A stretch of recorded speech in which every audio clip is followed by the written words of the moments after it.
ਓਂਕਾਰ ਸਤਨਾਮ ਕਰਤਾ ਪੁਰਖ ਨਿਰਭਉ ਨਿਰਵੈਰ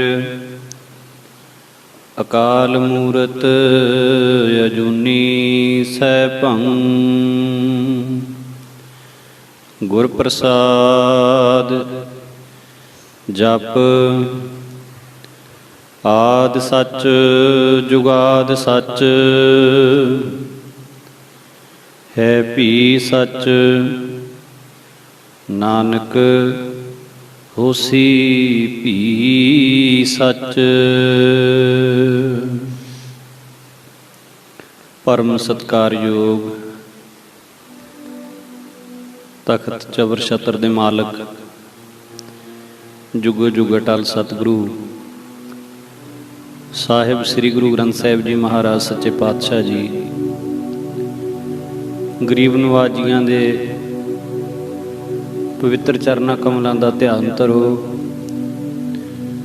ਦੋਵੇਂ ਹੱਥ ਜੋੜ ਕੇ ਗੁਰਫਤਿਹ ਦੀ ਸਾਂਝ ਪਾਓ। ਆਖੋ ਜੀ ਵਾਹਿਗੁਰੂ ਜੀ ਕਾ ਖਾਲਸਾ ਵਾਹਿਗੁਰੂ ਜੀ ਕੀ ਫਤਿਹ। ਦਾਤਾਰ ਪਾਤਸ਼ਾਹ ਨੇ ਆਪਾਂ ਸਾਰਿਆਂ ਨੂੰ ਸਤ ਸੰਗਤ ਦੀ ਘੜੀ ਬਖਸ਼ਿਸ਼ ਕੀਤੀ ਹੈ। ਮਹਾਂਪੁਰਸ਼ਾਂ ਦੇ ਪਵਿੱਤਰ ਜੀਵਨ ਦੀ ਵਿਚਾਰ ਆਪਾਂ ਸਰਵਣ ਕਰਦੇ ਆ ਰਹੇ ਹਾਂ। ਗੁਰੂ ਕਲਗੀਧਰ ਮਹਾਰਾਜ ਪਵਿੱਤਰ ਬਚਨ ਨੂੰ ਉਚਾਰਨ ਕਰਦੇ ਨੇ, ਕਹਿੰਦੇ ਜੈਸੇ ਏਕ ਆਗ ਤੇ ਕਨੂਕਾ ਕੋਟ ਆਗ ਉਠੈ, ਨਿਆਰੇ ਨਿਆਰੇ ਹੋਏ ਕੈ ਫਿਰ ਆਗ ਮੈਂ ਮਿਲਾਹੇਂਗੇ। ਜਿਵੇਂ ਅੱਗ ਦੇ ਕਰੋੜਾਂ ਹੀ ਜਿਹੜੇ ਕਣਕੇ ਹੁੰਦੇ ਨੇ ਪੈਦਾ ਹੁੰਦੇ ਨੇ, ਵੱਖਰੀ ਵੱਖਰੀ ਹੋਂਦ ਦਰਸਾ ਕੇ ਫਿਰ ਅੱਗ ਦੇ ਵਿੱਚ ਹੀ ਮਿਲ ਜਾਂਦੇ ਹਨ। ਜੈਸੇ ਇੱਕ ਧੂਰ ਤੇ ਅਨੇਕ ਧੂਰ ਪੂਰਤ ਹੈ, ਧੂਰ ਕੇ ਕਨੁਕਾ ਫਿਰ ਧੂਰ ਹੀ ਸਮਾਹੇਂਗੇ। ਧੂੜ ਦੇ ਅਨੇਕਾਂ ਜ਼ਰਰੇ ਹੁੰਦੇ ਨੇ, ਉਹ ਧੂੜ ਦੇ ਜ਼ਰਰੇ ਫਿਰ ਧੂੜ ਦੇ ਵਿੱਚ ਹੀ ਸਮਾ ਜਾਂਦੇ ਹਨ। ਜੈਸੇ ਇੱਕ ਨਦ ਤੇ ਤਰੰਗ ਕੋਟ ਉਪਜਤ ਹੈ, ਪਾਨ ਕੇ ਤਰੰਗ ਸਭੈ ਪਾਨ ਹੀ ਕਹਾਹੇਂਗੇ। ਸਮੁੰਦਰ ਤੋਂ ਕਰੋੜਾਂ ਹੀ ਤਰੰਗਾਂ ਪੈਦਾ ਹੁੰਦੀਆਂ, ਲਹਿਰਾਂ ਪੈਦਾ ਹੁੰਦੀਆਂ, ਪਰ ਉਹ ਪਾਣੀ ਦੀਆਂ ਲਹਿਰਾਂ ਪਾਣੀ ਹੀ ਅਖਵਾਉਂਦੀਆਂ। ਤੈਸੇ ਵਿਸ਼ਵ ਰੂਪ ਤੇ ਅਭੂਤ ਭੂਤ ਪ੍ਰਗਟ ਹੋਏ, ਤਾਹੀਂ ਤੇ ਉਪਜ ਸਭੈ ਤਾਹੀਂ ਮੈਂ ਸਮਾਏ। ਉਸ ਵਿਰਾਟ ਰੂਪ ਪਰਮਾਤਮਾ ਤੋਂ ਸੂਖਮ ਸਥੂਲ ਜੜ ਚੇਤਨ ਬਹੁਤ ਸ੍ਰਿਸ਼ਟੀ ਪੈਦਾ ਹੁੰਦੀ ਹੈ। ਪਰ ਮਹਾਰਾਜ ਕਹਿੰਦੇ ਨੇ ਅਖੀਰ ਉਹਦੇ ਵਿੱਚ ਹੀ ਸਮਾ ਜਾਂਦੇ ਨੇ ਸਾਰੇ। ਸਮੁੱਚਾ ਸੰਸਾਰ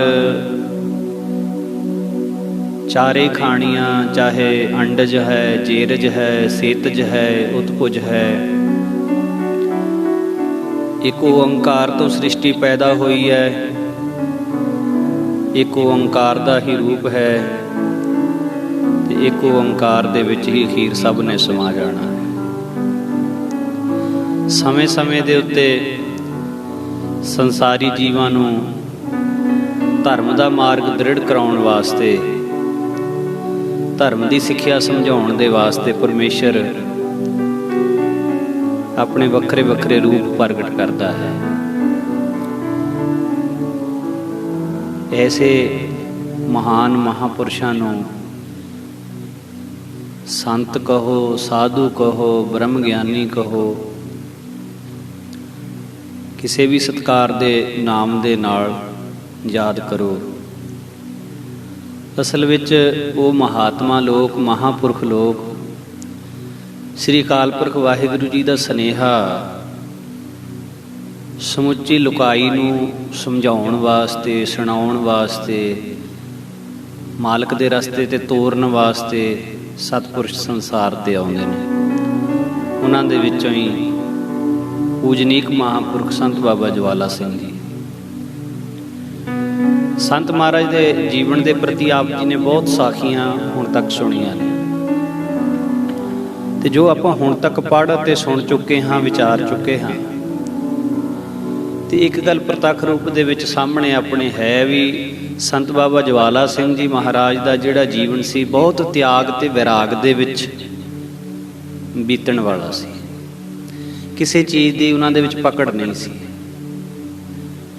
ਉਹਨਾਂ ਦੀ ਕੋਈ ਵੀ ਐਸੀ ਇੱਛਾ ਨਹੀਂ ਸੀ ਵੀ ਆਹ ਚੀਜ਼ ਸਾਡੇ ਅਧੀਨ ਹੋਵੇ, ਆਹ ਸਾਡੇ ਪਾਸ ਹੋਵੇ। ਨਾ ਆਪਣੀ ਪ੍ਰਭਤਾ ਦੀ ਉਹਨਾਂ ਨੂੰ ਕੋਈ ਚਿੰਤਾ ਫਿਕਰ, ਕੋਈ ਵਡਿਆਈ ਕਰੇ ਨਾ ਕਰੇ, ਕੋਈ ਨਿੰਦਿਆ ਕਰੇ, ਕਿਸੇ ਗੱਲ ਦੀ ਉਹਨਾਂ ਨੂੰ ਚਿੰਤਾ ਨਹੀਂ ਸੀ ਹੋਇਆ ਕਰਦੀ। ਜੋ ਬ੍ਰਹਮ ਗਿਆਨੀ ਦੇ ਲੱਛਣ ਗੁਰੂ ਤੇਗ ਬਹਾਦਰ ਸਾਹਿਬ ਜੀ ਨੇ ਬਚਨ ਕਥਨ ਕੀਤੇ ਨਾ ਜੀ, ਜੋ ਨਰ ਦੁੱਖ ਮੈਂ ਦੁੱਖ ਨਹੀਂ ਮਾਨੈ, ਸੁਖ ਸਨੇਹ ਔਰ ਭੈ ਨਹੀਂ ਜਾਕੈ, ਕੰਚਨ ਮਾਟੀ ਮਾਨੈ। ਉਹ ਗੁਣ ਸੰਤ ਮਹਾਰਾਜ ਜੀ ਦੇ ਵਿੱਚ ਸੀ। ਐਸੇ ਬ੍ਰਹਮ ਗਿਆਨੀ ਮਹਾਂਪੁਰਖ, ਬ੍ਰਹਮ ਗਿਆਨੀ ਵੀ ਕੋਈ ਐ ਨਹੀਂ ਵੀ ਗੱਲਾਂ ਬਾਤਾਂ ਵਾਲੇ। ਸੰਤ ਮਹਾਰਾਜ ਬਾਬਾ ਕਿਸ਼ਨ ਸਿੰਘ ਜੀ ਰਾੜਾ ਸਾਹਿਬ ਵਾਲੇ ਮਹਾਂਪੁਰਖ ਇੱਕ ਬਚਨ ਸੁਣਾਇਆ ਕਰਦੇ ਸੀ। ਕਹਿੰਦੇ ਇੱਕ ਵਾਰੀ ਸ੍ਰੀ ਅੰਮ੍ਰਿਤਸਰ ਸਾਹਿਬ ਦੀ ਧਰਤੀ ਤੇ ਬੜਾ ਵੱਡਾ ਇਕੱਠ ਹੋਇਆ, ਬੜੇ ਵੱਡੇ ਵੇਦਾਂਤਾਚਾਰੀਆ ਆਏ, ਬੜੀ ਉੱਥੇ ਗੋਸ਼ਟ ਹੋਈ ਬ੍ਰਹਮ ਗਿਆਨੀਆਂ ਦੇ ਜੀਵਨ ਦੇ ਉੱਤੇ। ਕੁਦਰਤੀ ਉਸ ਇਕੱਠ ਦੇ ਵਿੱਚ ਸੰਤ ਮਹਾਰਾਜ ਬਾਬਾ ਖੁਦਾ ਸਿੰਘ ਜੀ ਵੀ ਬੈਠੇ ਸੀ। ਹੁਣ ਉੱਥੇ ਹੋਇਆ ਕਿ ਬ੍ਰਹਮ ਗਿਆਨੀ ਦੇ ਜੀਵਨ ਤੇ ਵਿਚਾਰ ਹੋ ਰਹੀ ਸੀ। ਬੜੇ ਬੜੇ ਸਾਧੂ ਸੰਤ ਮਹਾਤਮਾ ਆਪਣੇ ਆਪ ਨੂੰ ਬ੍ਰਹਮ ਗਿਆਨੀ ਅਖਵਾਉਣ ਵਾਲੇ ਉਸ ਸਭਾ ਦੇ ਵਿੱਚ ਬੈਠੇ ਸੀ। ਸੰਗਤ ਦਾ ਇਕੱਠ ਵੀ ਬੜਾ ਸੀ। ਇੱਕ ਬੀਬੀ 2 ਦਿਨ ਤੋਂ ਇਸ ਬ੍ਰਹਮ ਗਿਆਨ ਦੀ ਵਿਚਾਰ ਨੂੰ ਉਹਨਾਂ ਸਾਧੂਆਂ ਦੇ ਕੋਲੋਂ ਸੁਣ ਰਹੀ ਸੀ। ਸੰਗਤ ਦੇ ਵਿੱਚ ਆ ਕੇ ਗੁਰਸਿੱਖ ਬੀਬੀ ਸੀ, ਰੋਜ਼ ਬਾਣੀ ਪੜ੍ਹਨ ਵਾਲੀ ਸੀ, ਸੁਖਮਨੀ ਸਾਹਿਬ ਦੇ ਕਿੰਨੇ ਕਿੰਨੇ ਜਾਪ ਉਹਦਾ ਰੋਜ਼ ਦਾ ਨਿਤਨੇਮ ਸੀ। ਹੁਣ ਬ੍ਰਹਮ ਗਿਆਨੀਆਂ ਦੇ ਜੀਵਨ ਤੇ 2 ਦਿਨ ਤੋਂ ਸੁਣ ਰਹੀ ਸੀ। ਅੱਜ ਉਹਨੇ ਕੀ ਕੀਤਾ, ਆਪਣੇ ਘਰੋਂ ਸੈਂਖੀਆ ਰਗੜ ਕੇ, ਜ਼ਹਿਰ ਜਿਹੜੀ ਹੁੰਦੀ ਹੈ ਸੈਂਖੀਆ ਰਗੜ ਕੇ ਘੋਲ ਕੇ ਲੈ ਆਈ। ਜਿਸ ਵੇਲੇ ਮਹਾਤਮਾ ਸਟੇਜ ਤੇ ਬੈਠੇ ਬ੍ਰਹਮ ਗਿਆਨ ਦੀ ਵਿਚਾਰ ਕਰ ਰਹੇ, ਬ੍ਰਹਮ ਗਿਆਨੀਆਂ ਬਾਰੇ ਵਿਚਾਰ ਕਰ ਰਹੇ, ਬ੍ਰਹਮ ਗਿਆਨ ਇਹਨੂੰ ਕਹਿੰਦੇ ਨੇ, ਇੱਦਾਂ ਬ੍ਰਹਮ ਗਿਆਨ ਹੁੰਦਾ ਕਰ ਰਹੇ ਸੀ, ਤਾਂ ਉਹ ਸੰਗਤ ਦੇ ਵਿੱਚ ਉਹ ਬੀਬੀ ਉੱਠ ਕੇ ਖੜੀ ਹੋਈ। ਮਹਾਤਮਾ ਪੁੱਛਦੇ ਨੇ, ਬੀਬਾ ਜੀ ਤੁਸੀਂ ਉੱਠੇ, ਗੱਲ ਕੀ? ਕਹਿੰਦੇ ਜੀ ਮੈਂ ਕੋਈ ਬੇਨਤੀ ਕਰਨੀ। ਕਹਿੰਦੇ ਦੱਸੋ। ਕਹਿੰਦੇ ਮਹਾਰਾਜ ਤੁਸੀਂ ਬ੍ਰਹਮ ਗਿਆਨ ਤੇ ਬੋਲ ਰਹੇ ਹੋ, 2 ਦਿਨ ਹੋ ਗਏ ਮੈਨੂੰ ਸੁਣਦਿਆਂ, ਤੇ ਮੈਂ ਕੇਵਲ ਇਤਨਾ ਬੇਨਤੀ ਕਰਕੇ ਪੁੱਛਣਾ ਚਾਹੁੰਦੀ ਹਾਂ ਵੀ ਕੀ ਤੁਹਾਨੂੰ ਖੁਦ ਨੂੰ ਬ੍ਰਹਮ ਗਿਆਨ ਹੈ? ਸੁਣ ਕੇ ਮਹਾਤਮਾ ਹੱਸ ਪਏ। ਕਹਿੰਦੇ ਮੈਨੂੰ ਬ੍ਰਹਮ ਗਿਆਨ ਹੈ, ਇਸੇ ਕਰਕੇ ਤੇ ਮੈਂ ਬ੍ਰਹਮ ਗਿਆਨ ਦਾ ਤੁਹਾਨੂੰ ਉਪਦੇਸ਼ ਦੇ ਰਿਹਾ, ਬ੍ਰਹਮ ਗਿਆਨ ਦੀ ਜਾਣਕਾਰੀ ਦੇ ਰਿਹਾ। ਮੈਨੂੰ ਬ੍ਰਹਮ ਗਿਆਨ ਨਾ ਹੋਵੇ, ਮੈਂ ਖੁਦ ਬ੍ਰਹਮ ਗਿਆਨੀ ਨਾ ਹੋਵਾਂ, ਤੇ ਫਿਰ ਮੈਂ ਤੁਹਾਨੂੰ ਬ੍ਰਹਮ ਗਿਆਨ ਬਾਰੇ ਕਿਵੇਂ ਜਾਣਕਾਰੀ ਦੇ ਸਕਦਾ? ਕਹਿੰਦੇ ਜੀ ਠੀਕ, ਮੈਂ ਇਹੀ ਪੁੱਛਣਾ ਸੀ, ਫਿਰ ਮੁੱਕਰ ਨਾ ਜਾਇਓ ਵੀ ਮੈਂ ਬ੍ਰਹਮ ਗਿਆਨੀ ਹੈ ਨਹੀਂ। ਕਹਿੰਦਾ ਨਾ ਬਿਲਕੁਲ ਨਹੀਂ, ਮੈਂ ਬ੍ਰਹਮ ਗਿਆਨੀ ਹਾਂ।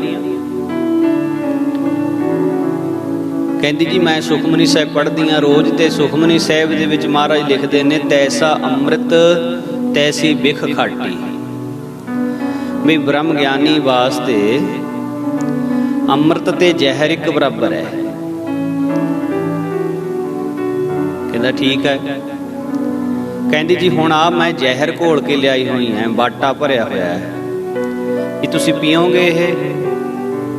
ਇਹ ਜ਼ਹਿਰ ਹੈ। ਜੇ ਤੁਹਾਨੂੰ ਬ੍ਰਹਮ ਗਿਆਨ ਹੈ, ਤੁਸੀਂ ਬ੍ਰਹਮ ਗਿਆਨੀ ਹੋ, ਫਿਰ ਤੁਹਾਡੇ ਹਿਰਦੇ ਵਿੱਚ ਜ਼ਹਿਰ ਤੇ ਅੰਮ੍ਰਿਤ ਵਿੱਚ ਕੋਈ ਫਰਕ ਨਹੀਂ ਹੋਣਾ ਚਾਹੀਦਾ, ਫਿਰ ਤੁਸੀਂ ਛਕੋਗੇ ਜੀ। ਇਹ ਰੌਲਾ ਪੈ ਗਿਆ। ਉਹ ਆਖੇ ਬ੍ਰਹਮ ਗਿਆਨੀ ਜੀ ਛਕੋ ਜ਼ਹਿਰ, ਜੇ ਜੇ ਤੁਸੀਂ ਬ੍ਰਹਮ ਗਿਆਨੀ ਹੋ ਫਿਰ ਤੁਹਾਡੇ ਮਨ ਦੇ ਵਿੱਚ ਫਰਕ ਨਹੀਂ ਆਉਣਾ ਚਾਹੀਦਾ, ਤਾਂ ਉਹ ਹੁਣ ਖਹਿੜਾ ਛਡਾਵੇ। ਉਹ ਕਹਿਣ ਲੱਗੀ ਇਸ ਸਭਾ ਦੇ ਵਿੱਚ ਕੋਈ ਹੈ ਹੋਰ ਐਸਾ ਜਿਹੜਾ ਇਸ ਜ਼ਹਿਰ ਨੂੰ ਪੀ ਸਕੇ? ਉਸ ਵੇਲੇ ਬਾਬਾ ਖੁਦਾ ਸਿੰਘ ਜੀ ਮਹਾਰਾਜ ਸਿੱਖ ਮੱਤ ਦੇ ਸਾਧੂ ਉੱਥੇ ਬੈਠੇ ਸੀ, ਬਾਕੀ ਹੋਰ ਸਾਰੇ ਅਨਮਤਾਂ ਦੇ ਸੀ। ਉੱਠ ਕੇ ਖੜੇ ਹੋਏ, ਕਹਿੰਦੇ ਬੀਬਾ ਮੈਨੂੰ ਇਹ ਤਾਂ ਨਹੀਂ ਪਤਾ ਵੀ ਮੈਂ ਬ੍ਰਹਮ ਗਿਆਨੀ ਹਾਂ ਕਿ ਨਹੀਂ, ਪਰ ਗੁਰੂ ਨਾਨਕ ਮਹਾਰਾਜ ਦੇ ਦਰ ਘਰ ਦਾ ਇੱਕ ਨਿਮਾਣਾ ਜਿਹਾ ਸੇਵਾਦਾਰ ਹਾਂ, ਤੇ ਅੱਜ ਇਸ ਸਭਾ ਦੇ ਵਿੱਚ ਇਹ ਗੱਲ ਚੱਲੀ ਹੈ ਤਾਂ ਲਿਆ ਮੈਂ ਤੈਨੂੰ ਇਹ ਜ਼ਹਿਰ ਪੀ ਕੇ ਵੀ ਦੱਸਦਾ। ਤਾਂ ਬਾਬਾ ਖੁਦਾ ਸਿੰਘ ਜੀ ਨੇ ਉਸ ਵੇਲੇ ਉਹ ਜ਼ਹਿਰ ਦਾ ਪਿਆਲਾ ਜਿਹੜਾ ਉਹ ਬੀਬਾ ਲੈ ਕੇ ਆਈ ਸੀ ਗਟ ਗਟ ਕਰਕੇ ਪੀ ਲਿਆ। ਤੇ ਹੁਣ ਬਾਕੀ ਸਾਰੇ ਲੱਗੇ ਗੱਲਾਂ ਹੋ, ਇਹ ਤਾਂ ਬਹੁਤ ਗਲਤ ਕੀਤਾ, ਖੁਦਾ ਸਿੰਘ ਨੇ ਜ਼ਹਿਰ ਪੀ ਲਿਆ, ਹੁਣ ਇਹਦੀ ਤਬੀਅਤ ਵਿਗੜ ਜਾਏਗੀ। ਬਾਬਾ ਖੁਦਾ ਸਿੰਘ ਕਹਿੰਦੇ ਤਬੀਅਤ ਵਿਗੜਨੀ ਇੱਕ ਪਾਸੇ ਰਹੀ, ਜੇ ਇਸ ਜ਼ਹਿਰ ਦੇ ਨਾਲ ਸਾਨੂੰ ਉਲਟੀ ਵੀ ਆ ਗਈ ਤਾਂ ਅਸੀਂ ਤੁਹਾਡੇ ਦੇਣਦਾਰ ਹੋਵਾਂਗੇ, ਬਿਲਕੁਲ ਇਹਨੂੰ ਅਸੀਂ ਪਚਾਵਾਂਗੇ, ਸਾਡੇ ਸਰੀਰ ਨੂੰ ਪਚੇਗੀ, ਕੁਝ ਨਹੀਂ ਕਹੇਗੀ। ਤੇ ਮਹਾਂਪੁਰਖ ਤਕਰੀਬਨ 8 ਪਹਿਰ ਚੌਂਕੜਾ ਲਾ ਕੇ ਬੈਠੇ ਰਹੇ ਬਾਬਾ ਖੁਦਾ ਸਿੰਘ ਜੀ, 8 ਪਹਿਰ, ਬਿਲਕੁਲ ਕੁਝ ਵੀ ਨਹੀਂ ਹੋਇਆ। ਤੋ ਉਸ ਸਭਾ ਦੇ ਵਿੱਚ ਉਸ ਬੀਬੀ ਨੇ ਇਹ ਗੱਲ ਆਖੀ ਵੀ ਇਹ ਬ੍ਰਹਮ ਗਿਆਨੀ ਹਨ ਅਸਲੀ, ਬਾਕੀ ਤਾਂ ਕਾਗਜੀ ਬ੍ਰਹਮ ਗਿਆਨੀ ਨੇ, ਕਾਗਜੀ ਬ੍ਰਹਮ ਗਿਆਨੀ। ਕਹਿਣ ਤੇ ਸੁਣਨ ਦੇ ਵਿੱਚ ਤੋ ਮਹਾਂਪੁਰਖਾਂ ਦਾ ਜਿਹੜਾ ਜੀਵਨ ਹੁੰਦਾ ਹੈ ਬੜਾ ਵਿਲੱਖਣ ਹੁੰਦਾ ਹੈ। ਐਸੇ ਸੰਤ ਮਹਾਰਾਜ ਬਾਬਾ ਜਵਾਲਾ ਸਿੰਘ ਜੀ ਮਹਾਰਾਜ ਜੀਆਂ ਨੇ ਜਿਵੇਂ ਜਿਵੇਂ ਨਿਰੰਕਾਰ ਨੇ ਪ੍ਰੇਰਣਾ ਦਿੱਤੀ, ਹਰਖਵਾਲ ਦੀ ਧਰਤੀ ਤੇ ਮਹਾਂਪੁਰਖ ਆਏ, ਤਪ ਤਪੱਸਿਆ ਸਾਧਨਾ ਬੇਅੰਤ ਕੀਤੀ ਕਰ ਰਹੇ ਸੀ। ਤਕਰੀਬਨ 1923 ਦੇ ਸਮੇਂ ਦਾ ਵਾਰਤਾਲਾਪ ਬਚਨ ਜੋ ਦਾਸ ਅੱਜ ਆਪ ਜੀ ਦੇ ਨਾਲ ਕੁਝ ਸਾਂਝ ਪਾਉਣੀ ਹੈ। 1923 ਤੋਂ ਸੰਤ ਬਾਬਾ ਈਸ਼ਰ ਸਿੰਘ ਜੀ ਮਹਾਰਾਜ ਪੱਕੇ ਤੌਰ ਤੇ ਡੇਰੇ ਰਹਿਣ ਲੱਗ ਪਏ ਸੀ ਸੰਤ ਮਹਾਰਾਜ ਬਾਬਾ ਜਵਾਲਾ ਸਿੰਘ ਜੀ ਦੇ ਕੋਲ।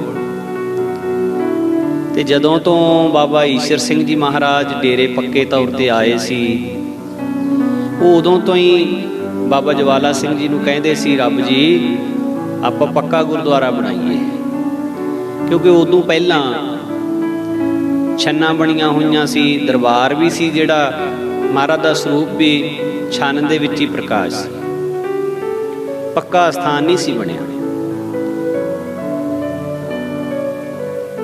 ਬਾਬਾ ਜੀ ਕਹਿਣ ਲੱਗ ਪਏ ਰੱਬ ਜੀ ਆਪਾਂ ਪੱਕਾ ਗੁਰਦੁਆਰਾ ਬਣਾਈਏ। ਕਰਦਿਆਂ ਕਰਦਿਆਂ 2 ਸਾਲ ਬੀਤ ਗਏ, 1925 ਸ਼ੁਰੂ ਹੋ ਗਿਆ। 1925 ਦੇ ਵਿੱਚ ਬਾਬਾ ਈਸ਼ਰ ਸਿੰਘ ਜੀ ਮਹਾਰਾਜ ਨੇ ਥੋੜਾ ਥੋੜਾ ਉਦਮ ਕਰਨਾ ਸ਼ੁਰੂ ਕਰ ਦਿੱਤਾ, ਪੱਕੀਆਂ ਇੱਟਾਂ ਮੰਗਾਉਣੀਆਂ ਸ਼ੁਰੂ ਕਰ ਲਈਆਂ। ਬਾਬਾ ਜੀ ਇੱਟਾਂ ਮੰਗਾ ਲਿਆ ਕਰਨ ਤੇ ਸੰਤ ਮਹਾਰਾਜ ਆਪਣੀ ਵਿਰਕਤੀ ਬਿਰਤੀ ਅਨੁਸਾਰ ਇੱਟਾਂ ਚੁਕਾ ਕੇ ਹੋਰ ਪਾਸੇ ਸਟਾ ਦਿਆ ਕਰਨ। ਬਾਬਾ ਈਸ਼ਰ ਸਿੰਘ ਜੀ ਮਹਾਰਾਜ ਕਿਹਾ ਕਰਨ ਬਾਬਾ ਜੀ ਰੱਬ ਜੀ ਪੱਕਾ ਗੁਰਦੁਆਰਾ ਬਣਾਉਣਾ ਹੈ, ਤਾਂ ਸੰਤ ਮਹਾਰਾਜ ਕਿਹਾ ਕਰਨ ਨਾ ਮਹਾਰਾਜ ਆਪਾਂ ਨੂੰ ਕੁੱਲੀਆਂ ਹੀ ਠੀਕ ਨੇ, ਆਪਾਂ ਝੁੱਗੀਆਂ ਵਿੱਚ ਹੀ ਠੀਕ ਹੈ, ਆਪਾਂ ਪੱਕਾ ਗੁਰਦੁਆਰਾ ਨਹੀਂ ਬਣਾਉਣਾ। ਬਾਬਾ ਈਸ਼ਰ ਸਿੰਘ ਮਹਾਰਾਜ ਇੱਟਾਂ ਮੰਗਾਇਆ ਕਰਨ ਤੇ ਸੰਤ ਮਹਾਰਾਜ ਇੱਟਾਂ ਹੋਰ ਪਾਸੇ ਸਟਾ ਦਿਆ ਕਰਨ ਚੁਕਾ ਕੇ। ਕਈ ਵਾਰੀ ਇਹ ਕੌਤਕ ਵਰਤਿਆ। ਸੰਤ ਮਹਾਰਾਜ ਦੀ ਬਿਰਤੀ ਜਿਹੜੀ ਸੀ ਬਹੁਤ ਤਿਆਗ ਦੀ ਬਿਰਤੀ ਸੀ। ਸੰਤ ਜੀ ਚਾਹੁੰਦੇ ਹੀ ਨਹੀਂ ਸੀ ਵੀ ਬਹੁਤਾ ਮਾਇਆ ਦਾ ਪਸਾਰਾ ਹੋਵੇ, ਉਹ ਤਾਂ ਕਾਨਿਆਂ ਦੀਆਂ ਕੁੱਲੀਆਂ ਵਿੱਚ ਹੀ ਜ਼ਿੰਦਗੀ ਬਸਰ ਕਰਨੀ ਚਾਹੁੰਦੇ ਸੀ। ਪਰ ਬਾਬਾ ਜੀ ਦੀ ਇੱਛਾ ਸੀ ਵੀ ਇੱਥੇ ਬਹੁਤ ਵੱਡਾ ਸਥਾਨ ਬਣੇ। ਇਸ ਇੱਛਾ ਵਿੱਚ ਹੀ ਬਾਬਾ ਜੀ ਨੇ ਸੰਤਾਂ ਨੂੰ ਆਖਿਆ ਰੱਬ ਜੀ ਗੁਰਦੁਆਰਾ ਬਣਾਉਣ ਵਾਸਤੇ ਕਿਸੇ ਤਰ੍ਹਾਂ ਮੰਨੋਗੇ ਵੀ, ਕੋਈ ਤੇ ਗੱਲ ਦੱਸੋ ਨਾ ਵੀ ਆਹ ਕੰਮ ਹੋ ਜੇ ਤਾਂ ਫਿਰ ਮੈਂ ਮੰਨ ਜਾਵਾਂਗਾ, ਆਗਿਆ ਕਿਵੇਂ ਮਿਲੂ ਦੱਸੋ ਤਾਂ ਸਹੀ। ਸ਼ਾਮ ਦੇ ਸਮੇਂ ਇਹ ਬਚਨ ਹੋ ਰਹੇ ਸੀ। ਸ਼ਾਮ ਦਾ ਵਕਤ ਸੀ ਜਿਸ ਵੇਲੇ ਬਚਨ ਹੋਏ ਤੇ ਸੰਤ ਮਹਾਰਾਜ ਬਾਬਾ ਜਵਾਲਾ ਸਿੰਘ ਜੀ ਕਹਿਣ ਲੱਗੇ ਬਾਬਾ ਜੀ ਨੂੰ, ਬਾਬਾ ਜੀ ਜੇ ਮੇਰੇ ਗੁਰੂਦੇਵ ਮੈਨੂੰ ਦਰਸ਼ਨ ਦੇਣ, ਵੱਡੇ ਮਹਾਂਪੁਰਸ਼ ਧੰਨ ਬਾਬਾ ਆਇਆ ਸਿੰਘ ਜੀ ਮਹਾਰਾਜ, ਜੇ ਉਹ ਮੈਨੂੰ ਦਰਸ਼ਨ ਦੇਣ ਤੇ ਉਹ ਹੁਕਮ ਕਰਨ ਤੇ ਫੇਰ ਮੰਨਾਂਗਾ, ਫੇਰ ਬਣਾਵਾਂ। ਕਹਿੰਦੇ ਚੰਗਾ, ਸਤ ਵਚਨ ਵੱਡਿਆਂ ਨੂੰ ਬੇਨਤੀ ਕਰ ਲੈਂਦੇ। ਰਾਤ ਸੁੱਖ ਨਾਲ ਬਤੀਤ ਹੋਈ, ਅੰਮ੍ਰਿਤ ਵੇਲਾ ਹੋਇਆ। ਡੇਰੇ ਦੇ ਅਸੂਲ ਮੁਤਾਬਕ 3 ਵਜੇ ਘੰਟੀ ਵੱਜੀ। ਡੇਰੇ ਰਹਿਣ ਵਾਲੇ ਸਾਰੇ ਜਿੰਨੇ ਸਾਧੂ ਜਨ ਸੁਚੇਤ ਹੋਏ, ਇਸ਼ਨਾਨ ਪਾਣੀ ਕੀਤੇ। ਸੰਤ ਮਹਾਰਾਜ ਵੀ ਸਮਾਧੀ ਸਥਿਤ ਹੋ ਗਏ। ਜਿਸ ਵੇਲੇ ਸੂਰਜ ਦੀਆਂ ਕਿਰਨਾਂ ਨਿਕਲੀਆਂ, ਸੰਤ ਮਹਾਰਾਜ ਸਮਾਧੀ ਤੋਂ ਉਥਾਨ ਹੋਏ। ਸੰਤ ਜੀ ਜਿਸ ਵੇਲੇ ਲੰਗਰ ਵੱਲ ਨੂੰ ਆਉਣ ਲੱਗੇ ਤਾਂ ਬਾਬਾ ਜੀ ਰੋਜ਼ ਉਹਨਾਂ ਦਾ ਨਿਯਮ ਸੀ, ਸੰਤ ਮਹਾਰਾਜ ਬਾਬਾ ਜਵਾਲਾ ਸਿੰਘ ਜੀ ਦਾ, ਤੇ ਬਾਬਾ ਈਸ਼ਰ ਸਿੰਘ ਜੀ ਨੂੰ ਨਮਸਕਾਰ ਕਰਨ ਵਾਸਤੇ ਸੰਤ ਬਾਬਾ ਜਵਾਲਾ ਸਿੰਘ ਜੀ ਉਹਨਾਂ ਦੀ ਕੁਟੀਆ ਵਿੱਚ ਜਾਇਆ ਕਰਦੇ ਸੀ। ਤੇ ਜਦੋਂ ਨਮਸਕਾਰ ਕਰਨ ਵਾਸਤੇ ਗਏ ਤੇ ਅੱਗੇ ਕੀ ਦੇਖਦੇ ਨੇ, ਜਿਸ ਵੇਲੇ ਸਾਹਮਣੇ ਆਸਣ ਤੇ ਦੇਖਿਆ ਤੇ ਬਾਬਾ ਈਸ਼ਰ ਸਿੰਘ ਜੀ ਨਹੀਂ ਬੈਠੇ, ਵੱਡੇ ਮਹਾਰਾਜ ਬਾਬਾ ਆਇਆ ਸਿੰਘ ਜੀ ਬੈਠੇ ਨੇ। ਹੁਣ ਸੰਤ ਮਹਾਰਾਜ ਬਾਬਾ ਆਇਆ ਸਿੰਘ ਜੀ ਦਾ ਜਿਹੜਾ ਸਰੂਪ ਸੀ, ਤਕਰੀਬਨ ਮਹਾਰਾਜ ਜੀ ਦਾ ਕੱਦ 6 ਫੁੱਟ ਉੱਚਾ ਸੀ। ਬਾਬਾ ਆਇਆ ਸਿੰਘ ਜੀ ਮਹਾਰਾਜ ਦਾ ਰੰਗ ਕਣਕ ਵੰਨਾ ਸੀ, ਦਾੜਾ ਬਹੁਤ ਭਾਰਾ ਸੀ ਮਹਾਰਾਜ ਦਾ। ਤੇ ਇਸ ਤਰ੍ਹਾਂ ਨਾਲ ਮਹਾਰਾਜ ਜੀਆਂ ਦੇ ਰੂਪ ਦੇ ਜਦੋਂ ਦਰਸ਼ਨ ਹੋਏ, ਮਹਾਰਾਜ ਜੀਆਂ ਨੇ ਅੱਗੇ ਹੋ ਕੇ ਸੰਤ ਮਹਾਰਾਜ ਬਾਬਾ ਜਵਾਲਾ ਸਿੰਘ ਨੇ ਅੱਗੇ ਹੋ ਕੇ ਨਮਸਕਾਰ ਕੀਤੀ, ਮੱਥਾ ਟੇਕਿਆ। ਤਾਂ ਜਿਸ ਵੇਲੇ ਸੀਸ ਚੱਕਿਆ ਤੇ ਸਾਹਮਣੇ ਬਾਬਾ ਈਸ਼ਰ ਸਿੰਘ ਜੀ ਬੈਠੇ। ਜਿਸ ਵੇਲੇ ਹੁਣ ਸਾਹਮਣੇ ਬਾਬਾ ਈਸ਼ਰ ਸਿੰਘ ਜੀ ਬੈਠਿਆਂ ਦੇ ਦਰਸ਼ਨ ਹੋਏ ਤੇ ਮੁਸਕਰਾ ਕੇ ਬਾਬਾ ਈਸ਼ਰ ਸਿੰਘ ਜੀ ਕਹਿੰਦੇ, ਲੈ ਰੱਬ ਜੀ, ਤੁਸੀਂ ਕਹਿੰਦੇ ਸੀ ਗੁਰਦੇਵ ਦੇ ਦਰਸ਼ਨ ਹੁਣ ਹੋ ਗਏ ਨਾ, ਹੁਣ ਆਪਾਂ ਗੁਰਦੁਆਰਾ ਬਣਾਉਣਾ ਪੱਕਾ। ਹੁਣ ਤਾਂ ਗੁਰਦੁਆਰਾ ਬਣਾਉਣ ਦੀ ਆਗਿਆ ਦਿਓ, ਹੁਣ ਤਾਂ ਤੁਹਾਡਾ ਸੰਕਲਪ ਅਸੀਂ ਪੂਰਾ ਕਰ ਦਿੱਤਾ। ਹੁਣ ਤਾਂ ਤੁਹਾਨੂੰ ਆਪਣੇ ਗੁਰਦੇਵ ਦੇ ਦਰਸ਼ਨ ਕਰਕੇ ਨਿਸ਼ਚਾ ਹੋ ਗਿਆ ਕਿ ਗੁਰਦੁਆਰਾ ਬਣਨਾ ਚਾਹੀਦਾ। ਬਾਬਾ ਜੀ ਗੁਰਦੁਆਰਾ ਬਣਾਉਣ ਵਾਸਤੇ ਅਸੀਂ ਹਾਜ਼ਰ ਹਾਂ। ਇਹ ਸੰਤ ਮਹਾਰਾਜ ਬਾਬਾ ਜਵਾਲਾ ਸਿੰਘ ਜੀ ਨੇ ਫਿਰ ਉਸ ਵੇਲੇ ਕਿਹਾ, ਕਹਿੰਦੇ ਅਸੀਂ ਹਾਜ਼ਰ ਹਾਂ ਗੁਰਦੁਆਰਾ ਬਣਾਉਣ ਵਾਸਤੇ, ਪਰ ਸਾਡੀ ਬੇਨਤੀ ਇਹ ਹੈ ਵੀ ਅਸੀਂ ਕਿਸੇ ਦੇ ਕੋਲੋਂ ਮੰਗ ਕੇ ਜਾਂ ਅਗਰਾਹੀ ਕਰਕੇ ਗੁਰਦੁਆਰਾ ਨਹੀਂ ਬਣਾਉਣਾ। ਕਿਸੇ ਨੂੰ ਇਹ ਗੱਲ ਨਹੀਂ ਕਹਿਣੀ ਹੈ ਵੀ ਤੁਸੀਂ ਸਾਨੂੰ ਮਾਇਆ ਦਿਓ, ਸੇਵਾ ਚੱਲ ਰਹੀ ਹੈ, ਕਿਸੇ ਨੂੰ ਨਹੀਂ ਕਹਿਣੀ ਇਹ ਗੱਲ। ਅਸੀਂ ਉਗਰਾਹੀ ਕਰਨ ਕਿਸੇ ਕੋਲ ਨਹੀਂ ਜਾਣਾ। ਜੋ ਅਚਿੰਤ ਹੀ ਆਏਗਾ, ਗੁਰਦੁਆਰੇ ਸਾਹਿਬ ਦੀ ਇਮਾਰਤ ਵਾਸਤੇ ਆਏਗਾ, ਸਿਰਫ ਉਹ ਪੈਸਾ ਹੀ ਗੁਰਦੁਆਰੇ ਸਾਹਿਬ ਤੇ ਲਾਵਾਂਗੇ। ਜਿਹੜੀ ਮਾਇਆ ਲੰਗਰ ਵਾਸਤੇ ਆਏਗੀ ਉਹ ਸਿਰਫ ਲੰਗਰ ਵਿੱਚ ਹੀ ਲੱਗੇਗੀ। ਜਿਹੜੀ ਮਾਇਆ ਕੜਾਹ ਪ੍ਰਸ਼ਾਦ ਵਾਸਤੇ ਆਏਗੀ ਉਹ ਸਿਰਫ ਕੜਾਹ ਪ੍ਰਸ਼ਾਦ ਵਾਸਤੇ ਲੱਗੇਗੀ। ਕੜਾਹ ਪ੍ਰਸ਼ਾਦ ਵਾਲੀ ਜਾਂ ਲੰਗਰ ਵਾਲੀ ਮਾਇਆ ਗੁਰਦੁਆਰੇ ਦੀ ਇਮਾਰਤ ਤੇ ਨਹੀਂ ਲੱਗੇਗੀ। ਸੰਤ ਮਹਾਰਾਜ ਬਾਬਾ ਜਵਾਲਾ ਸਿੰਘ ਜੀ ਹੋਣੀ ਇਹ ਗੱਲ ਕਹਿਤੇ। ਤੇ ਹੁਣ ਮਹਾਰਾਜ ਕਹਿਣ ਲੱਗੇ, ਬਾਬਾ ਜੀ ਗੁਰਦੁਆਰੇ ਦੀ ਨੀਂਹ ਕਦੋਂ ਰੱਖਣੀ? ਫਿਰ ਮਹਾਰਾਜ ਕਹਿਣ ਲੱਗੇ, ਕਹਿੰਦੇ ਠੀਕ ਹੈ ਜੀ, ਹੁਣ ਨੀਂਹ ਤਾਂ ਰੱਖਾਂਗੇ, ਪਰ ਜੇ ਨੀਂਹ ਰੱਖਣ ਤੋਂ ਪਹਿਲਾਂ ਮਹਾਰਾਜ ਪਰਮੇਸ਼ਰ ਅਕਾਲ ਪੁਰਖ ਵਾਹਿਗੁਰੂ ਕਿਸੇ ਨੂੰ ਪ੍ਰੇਰਨਾ ਦੇ ਕੇ 5000 ਰੁਪਇਆ ਹਾਜ਼ਰ ਕਰੇ, ਖਰਚਾ 5000, ਤਾਂ ਫੇਰ ਗੁਰਦੁਆਰੇ ਦੀ ਜਿਹੜੀ ਨੀਂਹ ਆਪਾਂ ਰੱਖਾਂਗੇ, ਫੇਰ ਕੰਮ ਸ਼ੁਰੂ ਕਰਾਂਗੇ। ਕਹਿੰਦੇ ਚੰਗਾ ਕੋਈ ਨਹੀਂ ਰੱਬ ਜੀ, 5000 ਵੀ ਆਜੂ। ਤੋ ਹੁਣ ਖੇਡ ਵਰਤੀ ਮਹਾਰਾਜ ਨੇ, ਐਸੀ ਕਲਾ ਵਰਤਾਈ ਪਟਰਾਣੇ ਨਗਰ ਦੀ ਜੋ ਮਾਤਾ ਮਾਲਣ ਜੀ ਦਾ ਪ੍ਰਸੰਗ ਪਿਛਲੇ ਦਿਨਾਂ ਵਿੱਚ ਆਪ ਜੀ ਨੇ ਸੁਣਿਆ ਸੀ, ਉਹਨਾਂ ਦਾ ਪੁੱਤਰ ਸਰਦਾਰ ਬੂਟਾ ਸਿੰਘ ਜੋ ਕਿ ਵਿਦੇਸ਼ਾਂ ਦੇ ਵਿੱਚ ਗਿਆ ਹੋਇਆ ਸੀ, ਠੇਕੇਦਾਰੀ ਦਾ ਕੰਮ ਕਰਦਾ ਸੀ, ਉੱਥੇ ਕਾਫੀ ਸਮੇਂ ਤੋਂ ਉਹਦਾ ਦਸਵੰਧ ਰਹਿੰਦਾ ਸੀ। 5000 ਰੁਪਇਆ ਉਹਦੇ ਵੱਲੋਂ ਦਸਵੰਧ ਦਾ ਹਾਜ਼ਰ ਹੋ ਗਿਆ। 5000 ਮਾਇਆ ਵੀ ਆ ਗਈ। ਫਿਰ ਗੁਰਦੁਆਰੇ ਸਾਹਿਬ ਦੀ ਨੀਂਹ ਰੱਖਣ ਵਾਸਤੇ ਤਿਆਰੀਆਂ ਸ਼ੁਰੂ ਹੋਈਆਂ। ਬੜੇ ਮਹਾਂਪੁਰਖਾਂ ਨੂੰ, ਸਾਧੂਆਂ ਨੂੰ ਸੱਦਿਆ, ਬੜਾ ਇਕੱਠ ਹੋਇਆ। ਅੰਮ੍ਰਿਤ ਵੇਲੇ ਕੜਾਹ ਪ੍ਰਸ਼ਾਦ ਸਜਾ ਕੇ ਗੁਰੂ ਕੀ ਹਜ਼ੂਰੀ ਵਿੱਚ ਲਿਆਂਦਾ ਗਿਆ। ਮੁੱਖ ਵਾਕ ਲੈ ਕੇ ਨੀਂਹ ਦੀ ਪਹਿਲੀ ਇੱਟ ਬਾਬਾ ਈਸ਼ਰ ਸਿੰਘ ਜੀ ਮਹਾਰਾਜ ਤੋਂ ਰਖਾਈ। ਨੀਂਹ ਦੀ ਇੱਟ ਜਿਹੜੀ ਹੈ 1926 ਦੇ ਵਿੱਚ ਬੁੱਧਵਾਰ ਦਾ ਦਿਨ ਸੀ ਜਦੋਂ ਰੱਖੀ ਗਈ। ਪਹਿਲੀਆਂ 5 ਇੱਟਾਂ 5 ਮਹਾਂਪੁਰਸ਼ਾਂ ਨੇ ਰੱਖੀਆਂ, ਬਾਬਾ ਈਸ਼ਰ ਸਿੰਘ ਜੀ, ਦੂਜੀ ਇੱਟ ਸੰਤ ਮਹਾਰਾਜ ਨੇ ਆਪ, ਤੀਸਰੇ ਨੰਬਰ ਤੇ ਬਾਬਾ ਬਿਸ਼ਨ ਸਿੰਘ ਜੀ ਮਹਾਰਾਜ, ਚੌਥੇ ਤੇ ਸੰਤ ਨਗੀਨਾ ਸਿੰਘ ਜੀ, ਪੰਜਵੇਂ ਤੇ ਸੰਤ ਹਰਨਾਮ ਸਿੰਘ ਜੀ। ਤਕਰੀਬਨ 5 ਸਾਲ ਤੱਕ ਗੁਰਦੁਆਰੇ ਦੀਆਂ ਸਿਰਫ ਨੀਹਾਂ ਹੀ ਭਰੀਆਂ ਗਈਆਂ। ਨੀਹਾਂ ਭਰਨ ਤੋਂ ਉਪਰੰਤ ਬਹੁਤ ਕੌਤਕ ਹੁੰਦੇ ਰਹੇ। ਸੰਤ ਬਿਸ਼ਨ ਸਿੰਘ ਜੀ ਨੇ ਰਾਏ ਦਿੱਤੀ ਕਿ ਗੁਰਦੁਆਰੇ ਦੇ ਨੀਚੇ ਭੋਰੇ ਬਣਾਉਣੇ ਚਾਹੀਦੇ ਆ। ਸੰਤ ਬਿਸ਼ਨ ਸਿੰਘ ਜੀ ਦੀ ਇਹ ਰਾਏ ਮੰਨ ਕੇ ਵਿੱਚੋਂ ਮਿੱਟੀ ਪੱਟ ਕੇ ਬਾਹਰ ਸਿੱਟੀ ਗਈ। ਸਾਰੀ ਮਿੱਟੀ ਕੱਢਣ ਨੂੰ ਤਕਰੀਬਨ 3 ਮਹੀਨੇ ਲੱਗ ਗਏ। ਬਾਬਾ ਤਰਲੋਕ ਸਿੰਘ ਜੀ ਖਵਾਜਾ ਖੜਕ ਵਾਲੇ ਆਏ, ਸੰਤ ਮਹਾਰਾਜ ਦੇ ਗੁਰਭਾਈ ਸੀਗੇ ਉਹ। ਉਹਨਾਂ ਨੇ ਗੁਰਦੁਆਰੇ ਵਿੱਚੋਂ ਮਿੱਟੀ ਪੱਟੀ ਹੋਈ ਦੇਖੀ ਤਾਂ ਉਹ ਕਹਿੰਦੇ ਇਹ ਕੀ ਕੀਤਾ? ਕਹਿੰਦੇ ਜੀ ਭੋਰੇ ਬਣਾਉਣੇ, ਗੁਫਾ ਬਣਾਉਣੀਆਂ।